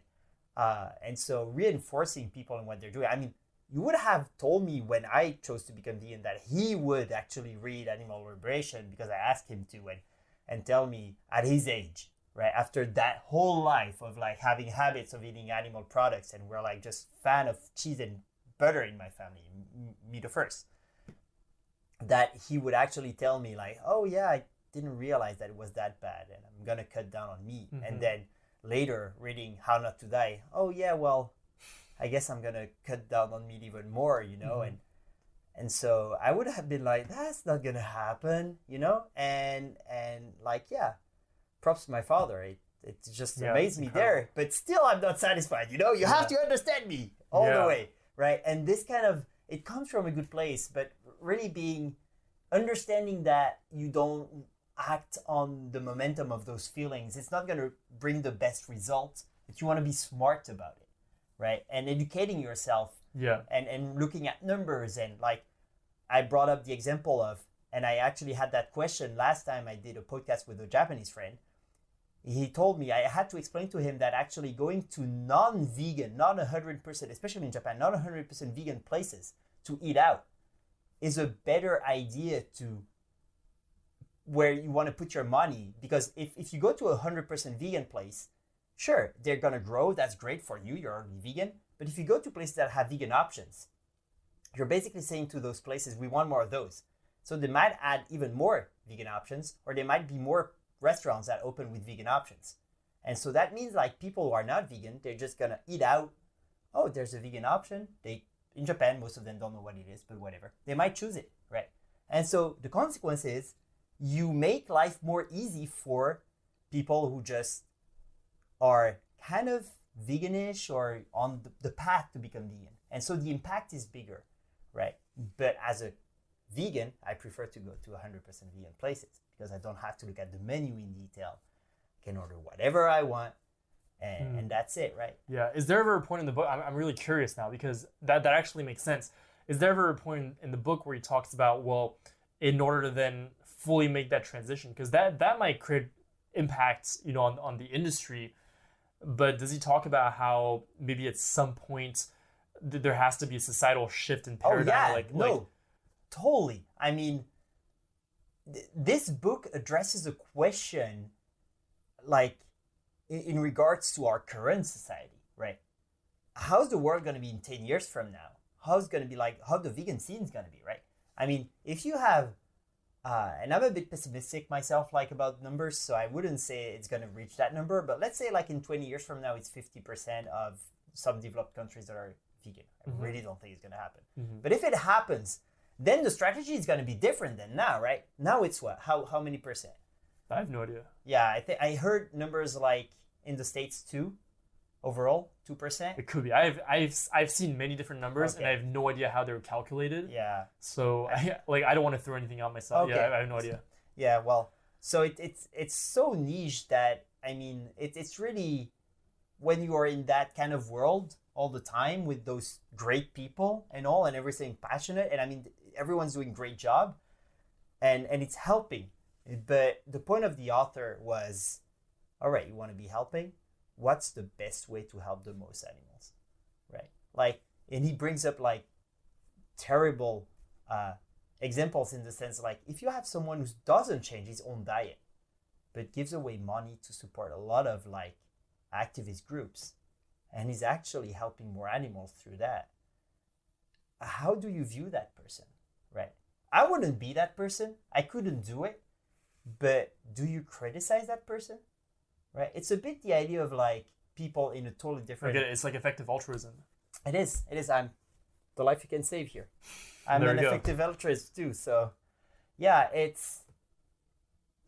those are like all the spectrums of gray between the white and the black, right? And finding something that aligns with your values that you are like kind of realize that it's the best you can do. Like, frankly, I don't think my podcast is the best thing I can do. I might be more efficient, like doing some kind of other activism, but I really enjoy it. And so I think I'm more efficient at being involved in something that I enjoy. Yeah. So there's also that part, right? You can't be, you're yourself. So you have like, you're a great speaker, you have this love for videos, and that seems like what you're doing seems really a very good fit for who you are, right? Yeah. So no, 100%. But then on the other hand, like I'm also huge about because I'm obsessed with this question as well, because I do ask myself, what is it that I can do that's going to save the most animals, that's going to create the world that I want to see in the fastest way possible? Like, what can I do within this movement to create that? Because very honestly, I think a lot of people do activism or do things, don't necessarily think about that, and they just want to do it because it's fun or because they want to feel good about themselves. Like, oh, I feel good that I spoke up. Like some people say, oh, do what, like, do anything. Like, it doesn't matter what you do as long as you're doing something for the animals. Like, you got to be active and do something. And like, I don't quite agree, because I think the way that we do things is also massively important. I don't think it's just enough to just, do things and do anything. Like, I think certain things could be detrimental. I think certain things, like, I think we have to be thoughtful about all this. Exactly, yeah. And so I'm very, very thoughtful about this. And I continue to think about it. Like, I am always reevaluating. I'm like, well, maybe I should just stop doing this and do something else. And I'm really thinking about it. Like, right now, I'm seriously considering putting a lot of efforts into trying to do something similar to what I'm doing, but in Japanese in Japan. Oh, right. And the reason I want to do that is because I'm like, well, no one's doing it. I'm like, there are people who are kind of doing what I'm doing in English, people who are like, I've started way later than a lot of these people, so I'm still way smaller. Yeah. But I'm like, there are people doing it in English. I'm like, I don't think there's anyone who's doing it in Japanese. And so I'm like, man, like I have the blessing to be able to speak up about this, do it in Japan as like someone who's like half Japanese essentially.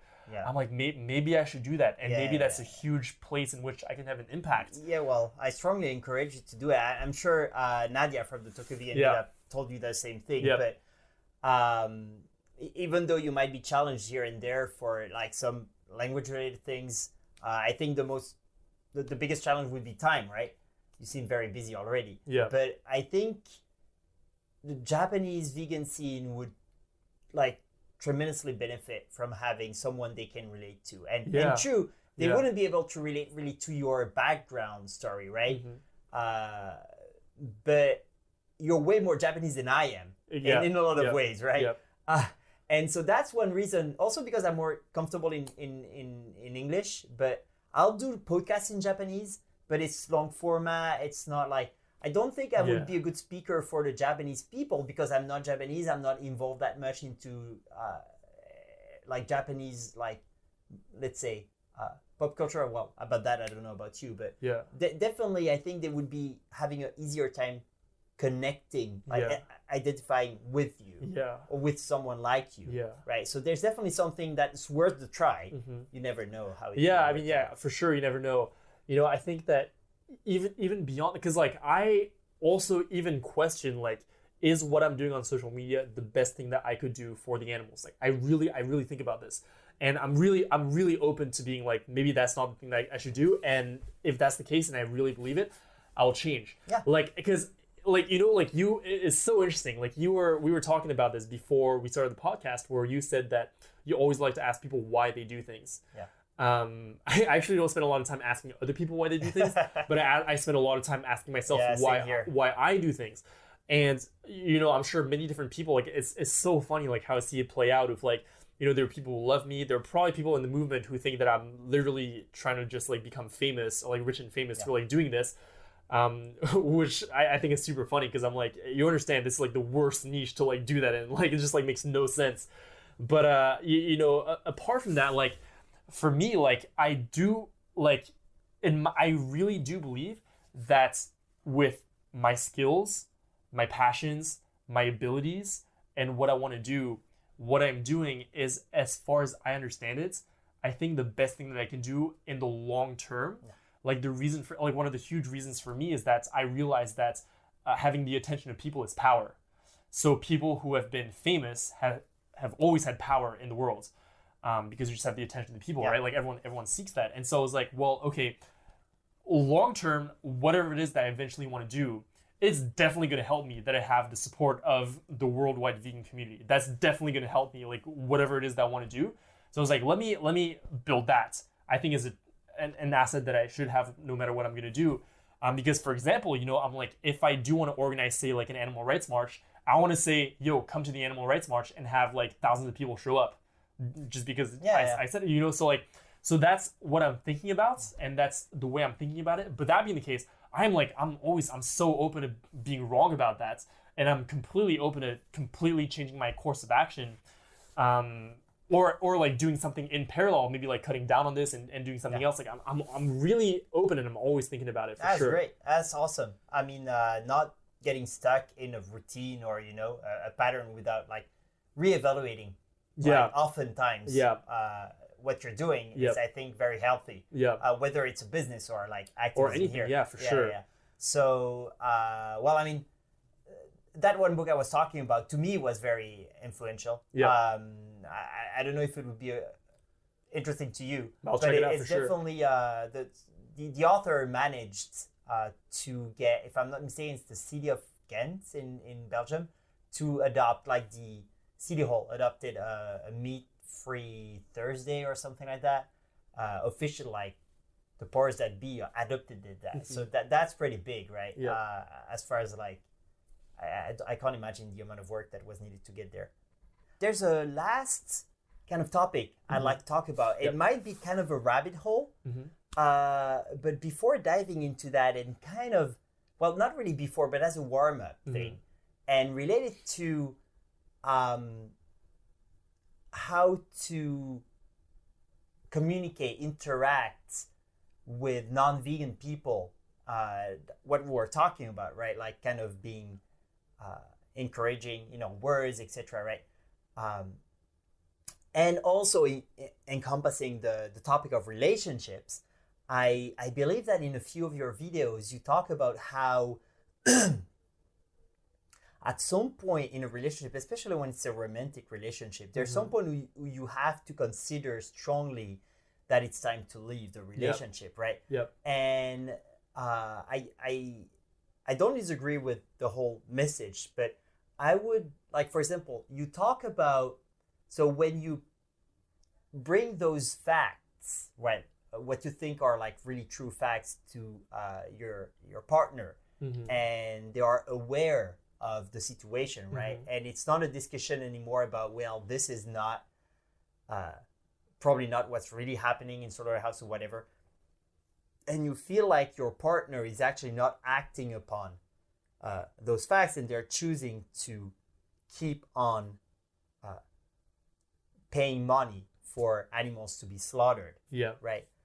And you compare that to if you were with someone who, from time to time, walking around the city or whatever, they see a dog, they kill it, they come back. Would you be comfortable with that, right? And so you put that in the same category of things, right? Well, yeah. And I was a bit uncomfortable with that. Yeah, well, so because I think the misconception is that I'm not telling people what they should think or how they should feel. I'm just trying to give advice that might relate to some people who are in a certain position. Like, I'm not telling people you should feel, like, if your partner is not vegan, you should feel as if they're killing dogs. That's not what I'm saying.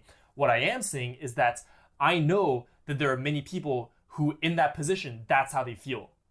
That's what I'm, because that's how I felt. I can relate to that. So that's all I'm saying. I never, like, anytime I talk about this, and like, I don't like to talk about this a lot because like, I'm not doing this thing to give relationship advice. No, although I have spent an incredible amount of time studying relationships and studying social interactions. So like, I have spent a lot of time studying that, both from a point of view of psychology and also from a point of personal development and how to relate to people. So I have done that, but that being the case, that's not all I talk about. But the reason I talk about it is specifically because I have talked to people and I have friends who are in long-term relationships with people who are not vegan. And I think that is causing problems in their relationships in a similar way to how it caused problems in mine. Because what I see is that they're frustrated that their partner is not vegan. And there are different levels to this, right? So there's one level where sometimes I'll be like, well, so like, how do you communicate with them? And they're like, oh, I don't think they'll be open to that. I'm like, do you think you could like sit down and watch a documentary with them? Like maybe be like, hey, like I would love for you to watch a documentary with me. And they're like, oh, I really don't know if my partner would be open to that.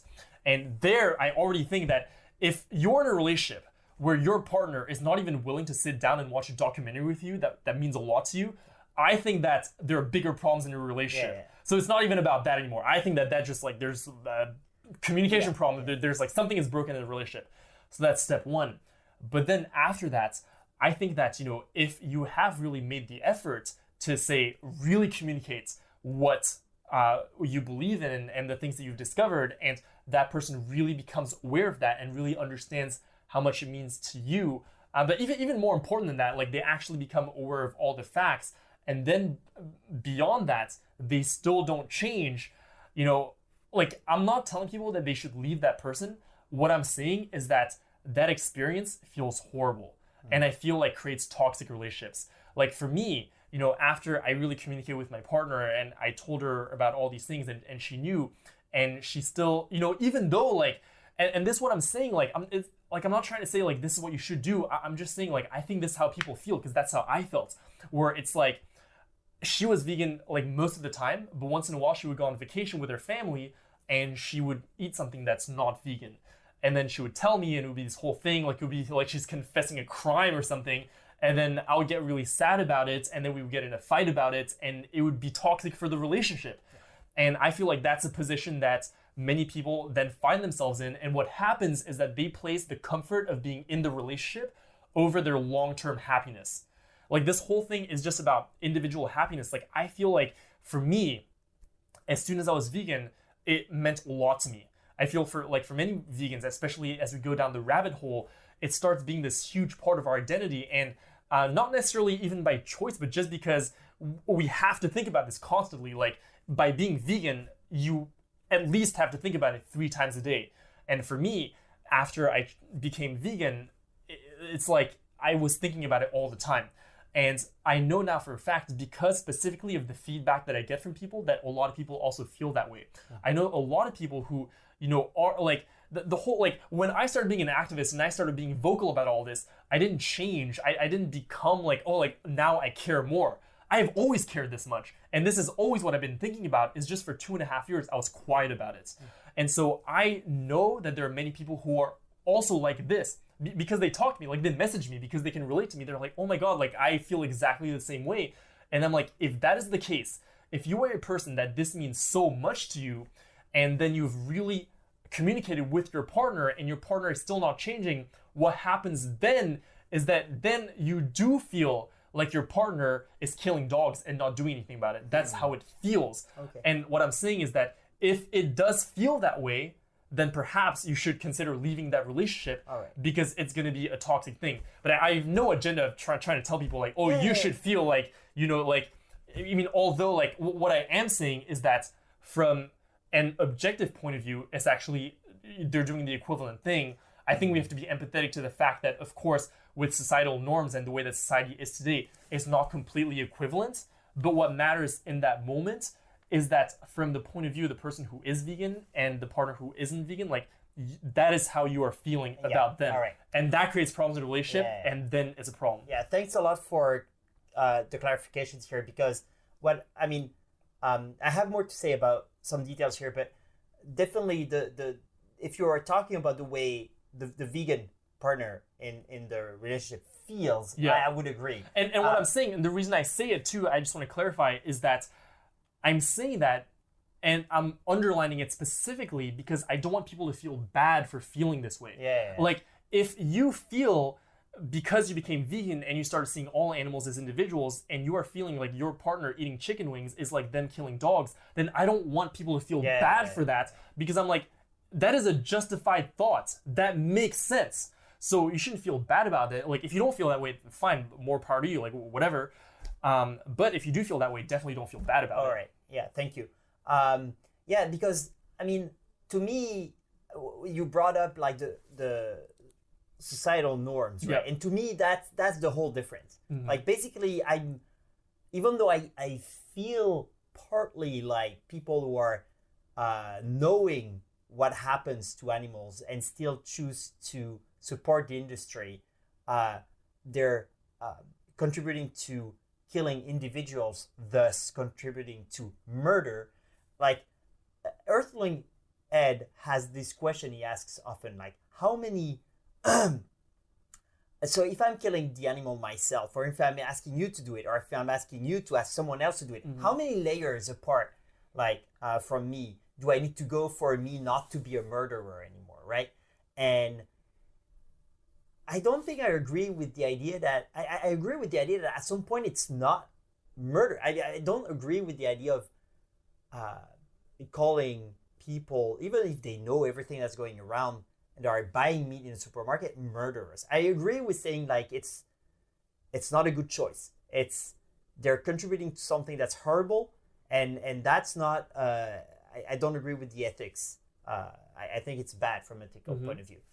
But killing yourself an animal, I thought about doing that myself, right? So, because before going vegan, I was like, I wanted to take responsibility for the life that was in my plate. And so I wanted to go the path of, like, trying to hunt something, right? I hate the idea of it. That's what actually got me to turn totally vegan, is like, I was faced with the opportunity to kill a living being. And it wasn't a big living being, it was a fish. But I was like, I have 2 options now. It's a no-brainer. I'm not going to kill you, right? And I felt it very strongly, right? And it's a whole different, I can buy fish in the supermarket. It never felt that way, right?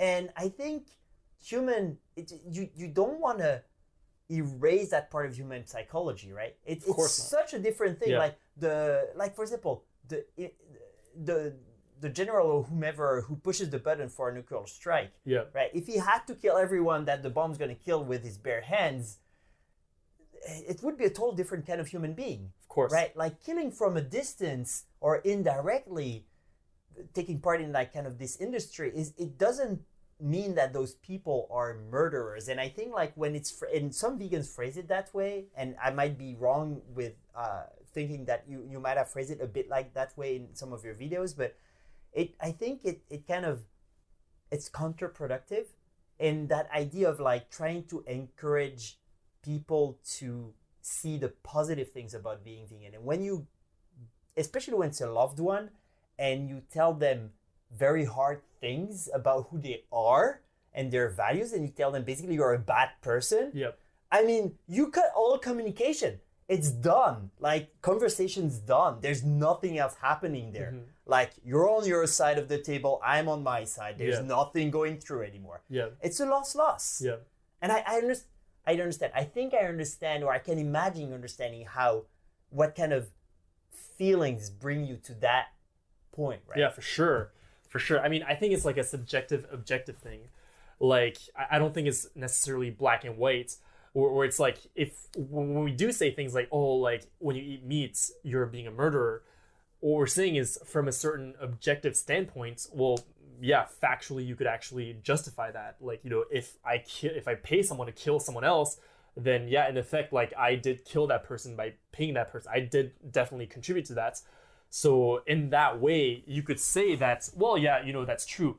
But that being the case, I think what you're talking about and the way that I would think about it is that from the subjective perspective of many people, that wouldn't be true. And we can't ignore that. Of course, we can't ignore that. Like, you know, of course, for many people, it would make sense maybe that, oh, if I kill a dog with my bare hands, I'm a murderer. But then if I pay someone, or if I go to the supermarket and buy a piece of bacon, I did fund an industry that killed a pig, but I'm not a murderer. And that makes sense subjectively. Of course that makes sense. And I think that both are true in a different context. And I think for me, the question that I would ask myself is not necessarily like what is true and what is not true, but rather, and you said this too, is like what is effective and what is ineffective, like what works and what doesn't work. The issue I have with, say, calling, I don't think I've ever called, like, say, meat eaters murderers, and I wouldn't do it in the future. But the reason I wouldn't do it is not because I don't think it's true or not true. It's just because for me, I don't think that would be an effective way to communicate. That's why I wouldn't do it. Actually, I don't really care whether it's true or it's not true. But I care way more about whether or not, like, I think it's effective or not. But like, it's actually really interesting, like the way that you asked me that question earlier. It really got me thinking, like about the way that I communicate and about like maybe certain things that I should clarify, because I realize I'm like, you know, the way that you saying something, the way that you want to say it and the way that people hear it can be two completely different things. And you know, like, and I get it, and I feel like that's also the problem that many people will run into when they try to communicate, where they're like, this is what I'm trying to tell you, you're hearing something completely different, and this is just a life thing because people don't know how to listen. But that being the case, like, even though that is actually what happens, we can't ignore that. Yeah, totally. The communication thing is very tricky, and once you're just a new vegan, you're just adding layers of complications, because if you're not a good communicator in the first place, a good listener in the first place, it's probably not gonna work, right? And not immediately, right? And I have another question related to vegan, non-vegan, or even vegetarian, non-vegetarian relationships. In your opinion, like, both based on experience, on what you studied, on what you've seen around you, among friends, etc., do you think like it can happen that a real, let's say, genuine and supportive relationship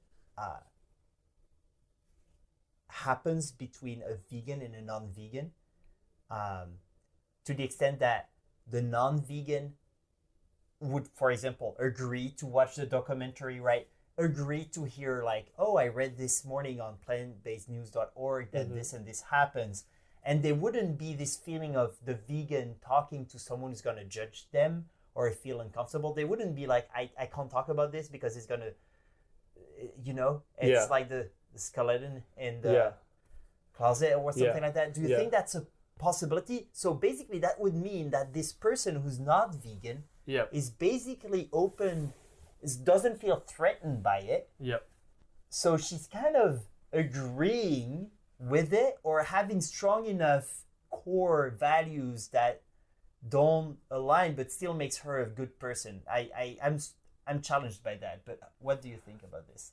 I mean, it's probably possible, because there are what 6 billion people in the world or whatever. Okay. So I mean, like, actually statistically it probably could happen, but for the majority of cases I honestly believe that it's very difficult, because in my experience because I think that in order for that to happen there would have to be some sort of thing that's suppressed. And I really believe this, because for me, like, I talk to many vegans, and most vegans that I talk to, like, I can tell that even though they might not admit it, they actually really care. Like, it actually means a lot to them. And because especially when you're vegan, I mean, you're taking a pretty radical stance. At least, like, radical in the sense that it deviates from society's norms. And so in order to get to that point, then you must feel pretty strongly about something, or you must believe in something enough in order to do that. Otherwise you wouldn't do it. And so in my experience, at least all the vegans that I know personally that I can think of really do care about veganism and usually animal rights. When people are, like, actually really vegan, like, I guess, like, if you're plant-based, like, different, I don't know, there's many shades of gray, but say someone is actually fully vegan in the sense that they're vegan for all the reasons that people are vegan for. And you're an ethical vegan, I think that is going to be extremely difficult to be in a relationship, in a healthy long-term relationship, with someone who simply doesn't align with those values. I mean, the way that it would be possible is, like, accepting, because I think that as vegans we walk a fine line where at the same time I understand how, I want the entire world, like, it's not that I want the entire world to be vegan, it's just that I want animals to stop suffering, and that's really what I want. But at the same time I have to accept that I live in a reality right now where that is not the case, and I really have to accept that. So I understand that there are certain people who are not going to be vegan right now, but when it comes to your partner, like, literally someone that you're supposed to share your life with, in theory, the way that would happen is, well, you accept that, this person is someone who's not going to do that right now, but you love them despite that. I do think it's definitely possible to love someone who's not vegan. Like, I have people in my life who are not vegan who I love very, very dearly. But man, to be in an intimate relationship with someone, to share your life with someone, and having them not align on that level, I think it's very difficult, because it's not like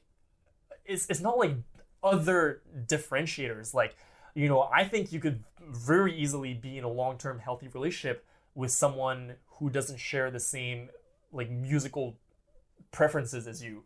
You listen to completely different music, like, that might create some conflicts, and, like, oh, like, I don't want to go to a concert with you or whatever.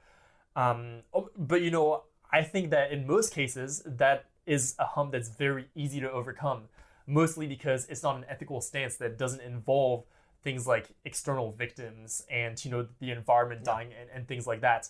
So I think that would be much easier. Now, that being the case, I think that, well, yeah, maybe if you're you're really obsessed with music, you're a musician yourself, and you're with someone who doesn't care about music at all, I think that would also be a really difficult long-term healthy relationship to be in, just because it's a huge part of your life. Like, I just think that most people, when they choose to be vegan, and the more they, like, when they really become vegan, whether they like it or not, it's gonna mean a lot to them. I don't know, that's just what I think. It could not be. Like, I guess you could be a vegan who's just like, I don't care about animals, but at the same time, I actually really disagree with the way they're treated. So, you know what, I'm just gonna be vegan, and you just, like, decide to follow through with that. Sure, that could happen, but really, I really think for the most part, it's something that we really come to care a lot about. Like, I know that for me, that's what happens. And therefore, for me, to think that, I could be in a long-term healthy relationship with someone who doesn't share that. Like, there would be a too big of a part of me that doesn't connect. And I think that the way that people would justify that is because of insecurities. Like, just things like, well, like, for example, being in Japan, like, if someone's vegan in Japan, they might date someone who's not vegan and be like, well, there are so few vegan people in Japan anyways, I'm never going to find a vegan partner, so I'll just settle with this. Or, like, maybe you're in a long-term relationship and it's like, well, I'll never find someone better than this afterwards. Like, I'm never going to be able to find another relationship, so therefore I'm going to stay in this. I really believe that that's sacrificing long-term happiness for short-term comfort. I really believe that's what it is, because I know that for me, like, it just drove me crazy and it drove me into a rut. And even if it doesn't get as bad as it did for me, like, I think it's just like an unnecessary conflict. And there are so many people, like, honestly, there are just so many people in the world that I'm like, even going beyond the, like, is it possible?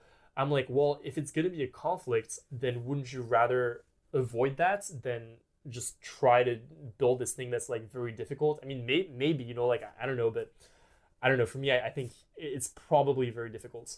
All right. Thank you for such a detailed answer. I've actually asked, like you, I experienced a partly frustrating relationship when I turned vegan. But to me, that person was very inspirational in a lot of ways, like in her way to live her life. Yeah. And I learned a lot just watching her live the way she was living her life, right? And still nowadays, I mean, I still consider her an extremely beautiful human being. Sure, yeah. But this is where it's difficult, because it's something that when I was in the relationship, I tried sometimes to bring up, and it's so hard to talk about those things, right? And in a lesser extent, the same with, like, for example, my father and some family members that I really love dearly, but they're not understanding me really, right?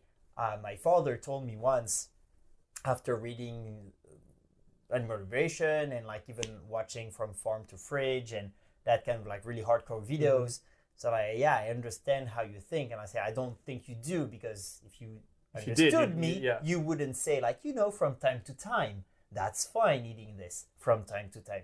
It's never fine, right? So there's this understanding that when you're vegan, especially when you don't have a lot of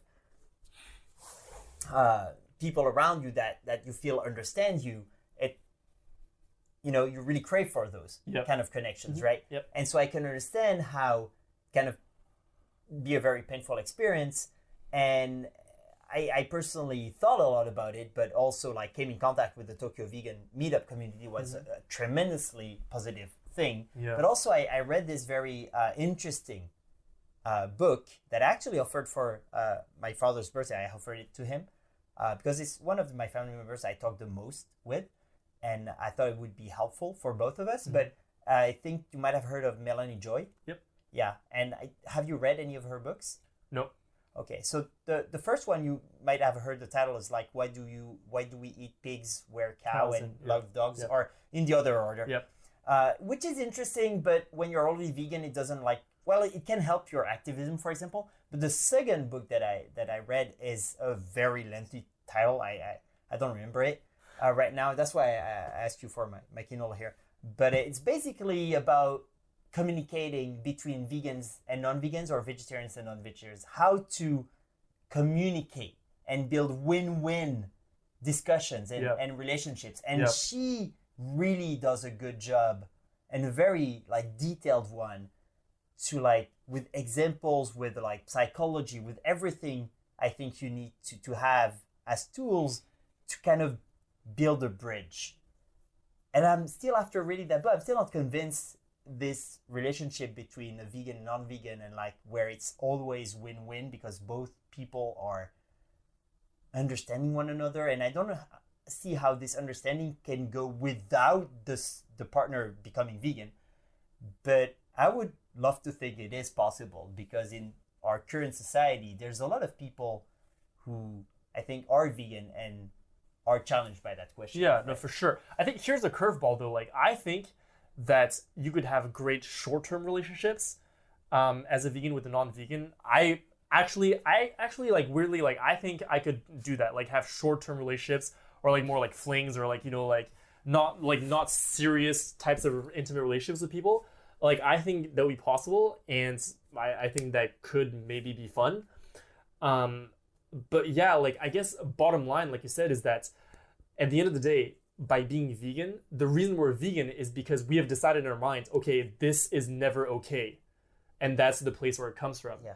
And so being with someone who says this is okay sometimes, or this is okay, like at a certain point, because what's important in a relationship is not what's societally accepted, but what's important is that the relationship works for both people subjectively. Like if we're gonna have a friendship or relationship, then it has to work for you and it has to work for me. Like we both have to feel that way. That's what's important. And like I said, like when you really understand what it means to be vegan and you are vegan, at a certain point, like it's like, well, okay, so well, if you're not vegan, like literally, like either it feels like, or you understand logically that, wait a second, I'm with someone that like within my belief system, not what society thinks, because that's not what's important in this context, because society thinks something else. But from my point of view, like I'm being with someone who might as well be killing dogs or killing humans, like just doing something that's deeply unethical and justifying it somehow. And I really think that it can start to feel that way. And I think that's the issue, that it's like the subjective experience. Because of course, from society's perspective, like, well, like from non-vegans perspective, like it should be completely fine, because being vegan seems like, oh, like I prefer to listen to hip hop over country music. Like that's kind of what it, like how it's perceived. But subjectively, like I think that's where the issue lies. All right. Thanks for all the clarifications and answering my questions. I was curious to talk about this. Sure. So the last topic then would be ethics, and that's a pretty heavy one. So if we feel like it's too much of a rabbit hole, we can like kind of shorten it at some point. But I think in most of the talks I heard from you so far, you were using the words good and bad, right? And I'm very nitpicky about what words I use usually, and what they entail, right? And so when you talk about good and bad, like for example, let's say you're faced with two meals, right? The option A is with animal products, the other one is without, right? And you would say option A is bad, option B is good, right? And compared to that, if you were to phrase it in option B is preferable, for example, right? Or is in French, I would use the word mieux. Better. Yeah, better. Then option A, for vegans, it doesn't change much, right? But for non-vegan people, right? Like, because I was faced with a person very close to me, like saying, so you're basically saying that what I'm doing is bad, right? Is wrong, right? And if you say yes, you're basically saying like you're a bad person kind of thing, right? And so it doesn't help. It kind of cuts the communication. But if you're phrasing it in a way like, I think not doing it and going for the other option would be better, preferable, right? It kind of opens more doors to communication. And it also touches like a lot of ethical, really core things, like philosophical things. But what's your stance on that? Yeah, it's interesting. Like I was trying to think about where specifically I use the words good or bad, because I don't know, it's weird. Like I don't actually think in those terms. All right. So I don't know if I said that, or I don't know if I said like right or wrong, or I'm not sure exactly what you said, because the way that at least in my head, I think that's the way I phrase it, or I know I've subtitled it like this quite a few times, is that when you do something, I would say something along the lines of, you're funding an industry that kills animals, or this isn't like eating a burger actually causes harm and suffering to a cow, like that kind of thing. because yeah, like I don't know, like I really try not to tell people that they're wrong or that they're bad people. And that's actually something that I do say like repeatedly. Like I do say like, you know, not because you're a bad person. Like no, we're not. It's not because we're bad people. Like that's not why this is happening. Um, but like that being the case, like certain things like are true. Like it is true that, you know, when we do eat a burger or buy a burger, we do fund an industry that kills cows. That's a fact. Like I'm not actually necessarily making even a judgment on that, or like that is like that. Like I do believe it's wrong, by the way. Well, and I think maybe that's what you're referring to, like exactly. maybe right and wrong. Yeah. Because I do say like, yeah, it's wrong. But yeah, I think I got off track. I didn't quite. What was the question that you were asking earlier? See, my question might not have been that clear, and I'm trying to lead towards basically what you just addressed here is right and wrong. So, for example, if you tell me why, and I go back to this question, why is eating meat wrong, right? You can answer like because you have to buy it, like giving money to this industry that treats animals like in a terrible way, right? And then I would say like, then why is treating animals in such a way wrong, right? And so asking why several times, basically you arrive to this point where because they're suffering and it's not necessary, right? And so why is suffering wrong? And then usually you don't get there, right? Because it sounds so obvious. Yeah, I mean, but I've gone there. I get it. Yeah, it's interesting actually. I used to think a lot about these questions, and then I stopped thinking about it because, well, the reason I originally stopped, because I do understand that we could potentially debate like whether or not suffering is wrong, like what's wrong with suffering, like who are we to make a judgment call on suffering. I think that like even like just debating that only makes sense from the point of view of someone who's not suffering. When you are suffering, I think that question makes absolutely no sense. Sure. Like whatsoever. Like I think like, you know, like you're like, oh hey, like cow who's getting slaughtered, like, you know, like I would, you know, like not kill you, but you know, I don't really know if suffering matters or not, like however you want to phrase that. Like I think that would make no sense to the cow.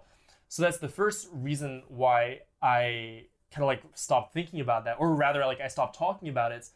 But the reason that I phrase things the way I phrase it now is actually for a practical reason, more than not. Okay. Is because I'm not trying to talk to people who would be nitpicky about that. I think that the people who would be nitpicky about that are a minority in the world. There are people like you, there are people like me, there are people like my roommate who's like a philosophy double major or whatever. Yeah. Like, cause I seriously, like I think about, like I will think about this stuff and I'm thrilled to talk about it. But I do also think that most people will not think about it, and most people do not require an explanation of why it's wrong to kill an innocent animal per se. That's why like I wouldn't spend any time on, like if I were to put out a video, like I wouldn't spend any time on it. And I already assume like I'm already talking to people who share my values. Okay. Because that's the whole basis of my activism, is I'm like talking to people who already have those values. I'm not trying to convince someone who doesn't believe in the same values as me, hey, you should think like me. I'm trying to find people who already care, who are already believe they're good people, who already think that killing is wrong, you know, who already like this, that, like, who, like, because if you already have those values, it's so much easier to, like, then you just have to say, like, hey, you have those values. These are actions that align with those values. That, you know, that's basically it. So, I mean, so that's why, like, that's why I phrase the things I phrase the way I phrase them. But yeah, I mean, I do think it's an interesting question to kind of ask that. But yeah, I don't know. Yeah, definitely. Because I mean, in Japan, it's very, you know, people don't really take stances. I think you addressed that a bit in one of your videos, because people don't like to stand out of the crowd, so they just don't take a personal stance on things most of the time. But where you're based, like in the States, it's very different. And also, there's way more like religious people as well in the States that like take a stance, so they will bring that up as an argument, right? And I remember watching James Aspie, I think, video with a Christian that was not very fruitful video, like discussion, but it's definitely, there's a level of argumentation you can't go against, because whether it's religion or someone who brings just like kind of metaphysical, philosophical questions, you know, like what is bad, what's the meaning of good, what's the meaning of wrong, who knows, right? No one knows, right? Who's to say that suffering is wrong? And even if you say like, well, if you are suffering, you would definitely say it's wrong. Well, maybe not. Right? There's people who can go all the way down that rabbit hole, right? And then you don't have any more arguments, right? Yeah. And I mean, I would say don't spend time on those people, right? It's not worth it. But as a thought experiment, to me, it's very interesting because it goes back to Sapiens and that book that talks about stories and how we tell stories, right? And the story of right and wrong is just a story, actually. And suffering ultimately is neither right nor wrong. I mean, unless there's a God and that God decided on what's good, what's wrong, and just very not, let's say, conveniently forgot to tell us what it was in a clear way. So we're kind of left with like trying to figure it out. Right. But if that's not the case, and like I believe is more probable, there's no higher kind of agenda going on in the universe. Ultimately, and I'm not nihilistic, but ultimately nothing matters. But that's why it's so important to find meaning in your own life. And I think what you're doing is bringing meaning in your own life in a very intense way, in a very valuable way. And if you look at Japan, for example, where a lot of people exist a bit in the closet as far as like a lot of what they never really expressed about their own values, right? I'm not saying that life is not worth living, but I'm saying I really believe yours is shining more and having a overall better result on the world. And I would love to think that what I'm doing as well is kind of along the same lines. So that everything related to meaning for me is very important because, I mean, a few years ago, I've been through events that had me question what was the meaning of me being here, of what I was doing with my life, like a lot of people do, right? And veganism definitely helps find either a little bit or a lot of meaning, right? But other things can as well, like whether it's altruism, like effective altruism, or charity, or like even like art or whatever, right? But being aware, kind of, for me, it's important that ultimately there are people you're never gonna be able to reach. And also maybe ultimately you might be not right, even in what you believe the most. I'm open to like being wrong about veganism. Yeah, me too. But I really don't think it's the case. I don't think it's the case either, but I'm super open to that. Yeah. All right. That's cool. Just relate to meaning. Have you heard, I wanted to bring this up, but it didn't really flow into the conversation, but I'm still curious to know if you heard about that dude, Jordan Peterson. No, I thought you were going to say Viktor Frankl. No. So he's the opposite of vegan. He's one of the representative of, it's not his main thing, but now it kind of is, as far as like social media goes. The carnivore diet. Oh, incredible. You've heard of that? Yeah, well, he's on it. Incredible. Yeah. It's mind-blowing. But apart from that, he's a tremendously interesting intellectual as far as putting pieces of puzzles together with in regards to what Christianity, and especially the Bible, has to say about human psychology. So I used to be very anti-religion a few years ago, and still that guy, through listening to some podcasts where he was the guest, like whether it was a Joe Rogan or a Sam Harris podcast or whatever, I considered listening to a series of lectures he did that's called the psychological meaning of biblical stories. It's a very long ass series of lecture, like maybe 20 or maybe a bit less, about an hour to an hour and a half long. I listened to everything. And I did it because I wanted to challenge my anti-religious beliefs as well. But he's very good at talking about like that finding meaning thing, and how if you don't have that, it is detrimental. There's a lot of good things about modern society, definitely, like where we have such an amount of freedom to think and to build our own, in part, our own like kind of ethical system and values, right? It's not like there's a lot of things, quote unquote, imposed by society, but mostly if you don't like this side of culture, you can go that side, right? That's why I'm in Japan, partly. But also it means there's no absolute. So if you take 300 years ago or 500 years ago, people you don't have that many questions to ask about what to believe in, right? You don't have that freedom, right? But it's also reassuring because you're like, there's meaning, you have to be a good, let's say, Christian, pray God, there you go, right? So definitely regarding everything that touches ethics and how to address those issues in case you are talking with someone like me who's not vegan, understanding that there are some people who, for them, killing an animal is not wrong because there's no way to say what's right and wrong. And so going by society's norms is the thing to do. Right. But I really think that only makes sense from the point of view of the one who's not suffering. I'm like, okay, fine. It's not wrong to kill an animal. Then go be an animal who gets killed and then come back and tell me that it's not wrong. Oh, totally. It's interesting because I don't know, like I really, you know, like because I've had conversations with people like that, like, because I'm like that as well. Like my roommate's actually vegan, but like I have spoken to people who are like that as well. And I'm really like, dude, that only makes sense because like you're not the one suffering.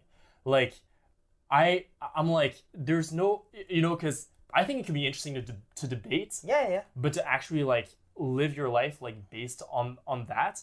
And I'm like, yo, like, do you see like an animal getting killed? Like, and by the way, the reason why this is important, I think, is because in our world today, as a human being, we're lucky to be born humans. Yeah. But it's actually way more likely to have been born an animal that's used for food. Way more likely. We're 7.6 billion people and we kill like 56 billion just land animals per year. So it's much more likely to be born a chicken and then your life sucks and you're killed and you suffer your whole life. That's much more likely. So for us to not care about that and to be like, well, you know, I'm a human, so I can think about whether it's right or wrong to kill them or whatever.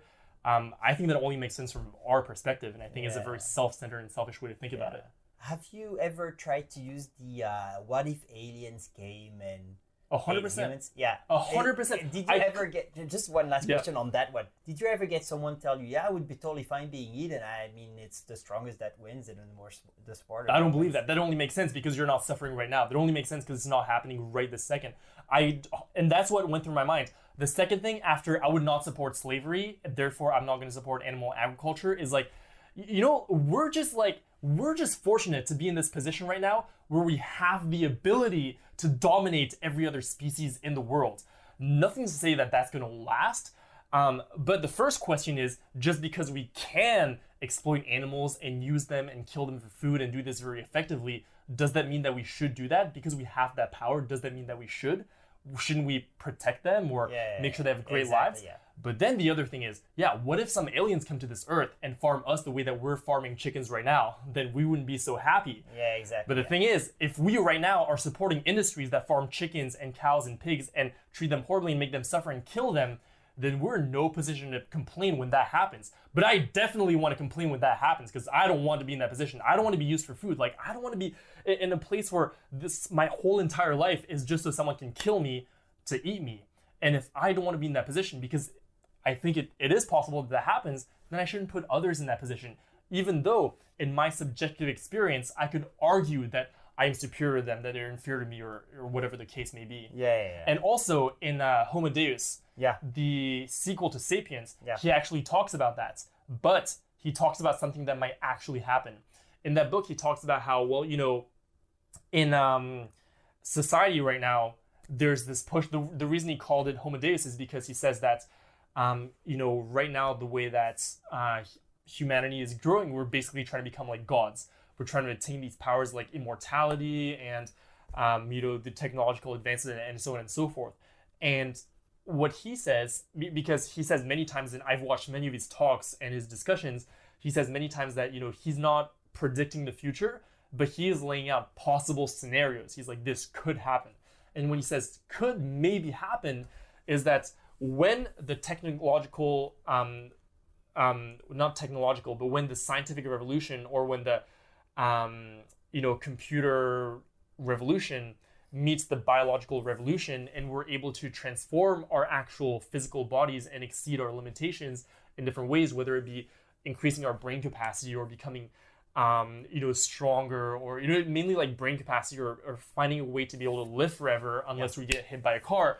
What could happen then is that there could be a huge gap between people who can afford these technologies and the people who don't, and that would create a similar gap to the gap between us and non-human animals. In the same way that right now, as human beings, we can exploit all these animals because in some ways, as a collective, we're smarter than animals. So yeah, sure, we can put them in farms and kill them and make them suffer and, for benefits. But that could very well happen between human beings as well. And so I think the point that he was making in the book is that, what would serve us as humanity is to move towards this place where we can avoid these circumstances by creating a collective consciousness where it's like, hey, if we do have those inequalities, like, let's not exploit each other, like, let's help each other. Well, I'm not sure that's what he says in the book, but at least that's what I would extrapolate. That's what I believe. But yeah, like, the whole point of that is that the actual aliens example that you brought up earlier is something that could actually happen. And so I even think there's this line in the book that reads something along the lines of, if we want to understand what could happen in the case that we do this to human beings, we have to look at the relationship between human beings and non-human animals today. Yeah, totally. And to just go back to one thing you said about, like, it's not because we can do it that we should do it, right? It's actually exactly the other way around. It's because we can do it that we have a moral imperative to not do it. I think that if you are not able to do harm, there's no virtue in being a pacifist. Yeah. If you are the strongest guy around, there's virtue in being peaceful. 100%, yeah. And so, I mean, I'm not that strong, but I have a decent amount of martial arts training. And I've never been put in a situation where I would have to use my strength. But I mean, in life, in everyday society, there's always situations when you can take advantage of, whether it's the system or people weaker than you or etc., right? And actually, usually don't think about it, especially if you're a good person. But sometimes, like, you're a bit tempted. Should I, get in front of someone in the line or whatever, right? If you choose to not do it, well, that's a good thing, right? It's kind of, you feel like you've done something good, right? Mm-hmm. Well, on a bigger scale, that's the same with the way we treat non-human animals, right? It's because as a society, we have the means for, especially like developed countries, to get food in other ways, to get clothing in other ways, to get entertainment in other ways, right?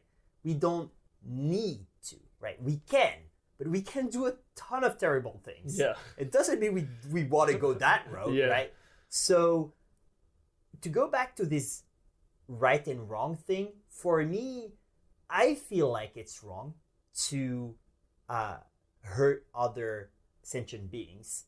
And I didn't even start on The Secret Life of Trees. It's a great book I'm reading right now. It's gonna make me pay attention to trees, but maybe for another time. But anyways, if you have the choice between option A and option B, right? And one of them, as far as you know it, as far as you understand it, involves less suffering, less suffering is enough for me, right? Well, it's a preferable choice, right? And maybe it's not the taste that you are looking for. And I would argue that there's more than usually two choices, so you'll definitely find something that you like. But like, there's no really good argument that would have you favor the animal product field option, where you get out of this as a win-win kind of situation. Yeah, right? for sure. You don't if you think that suffering is like avoiding suffering is important, I mean, you win, right? You win if you choose the option B, right? Basically.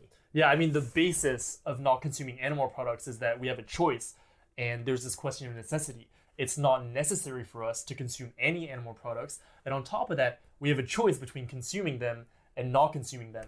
And by consuming them, we are effectively contributing to an industry that causes harm and suffering to innocent animals, and by not, we're not doing that. And we actually have that choice. And of course, there's this question of which one is right and wrong. But like you said, I really think that way too. It's like, well, if we have the power to cause harm and suffering, and we have the power not to, why would we choose to do that? Like you said, there's no virtue in doing that. There's no virtue in using our power to exploit others. We can choose to not do that. Yeah. All right. Well, honestly, there's tons of stuff we didn't talk about that I would love to get into. But one, I'm working early tomorrow, and two, you said that you wanted to catch your last train at least, and I think that's gonna be pretty soon. Yeah, pretty soon. Yeah. So we're gonna wrap up. Thanks again a lot for being here tonight. Hopefully, my brain wasn't too getting into sleep mode at this time of the day. I'm not the best talker at night, but it was great to hear you give more details about stuff that I heard you say on your videos. And well, maybe next time when you're in Japan. Yeah, sure, man. Thank you so much for having me. I appreciate it so much. Yeah, cool. All right. Thank you for listening to the ciplantgo podcast. If you enjoyed this episode, please think about sharing it with friends and on social media. Ciplantgo is also on Instagram and Facebook at ciplantgo. There you can have a look at the latest things going on in my plant-based life in Japan. There is also an email address, ciplantgo@gmail.com. Feel free to send me a message, whether it's to ask a question, give me suggestions for ciplantgo, or anything else. Have a great rest of the day, and until next time.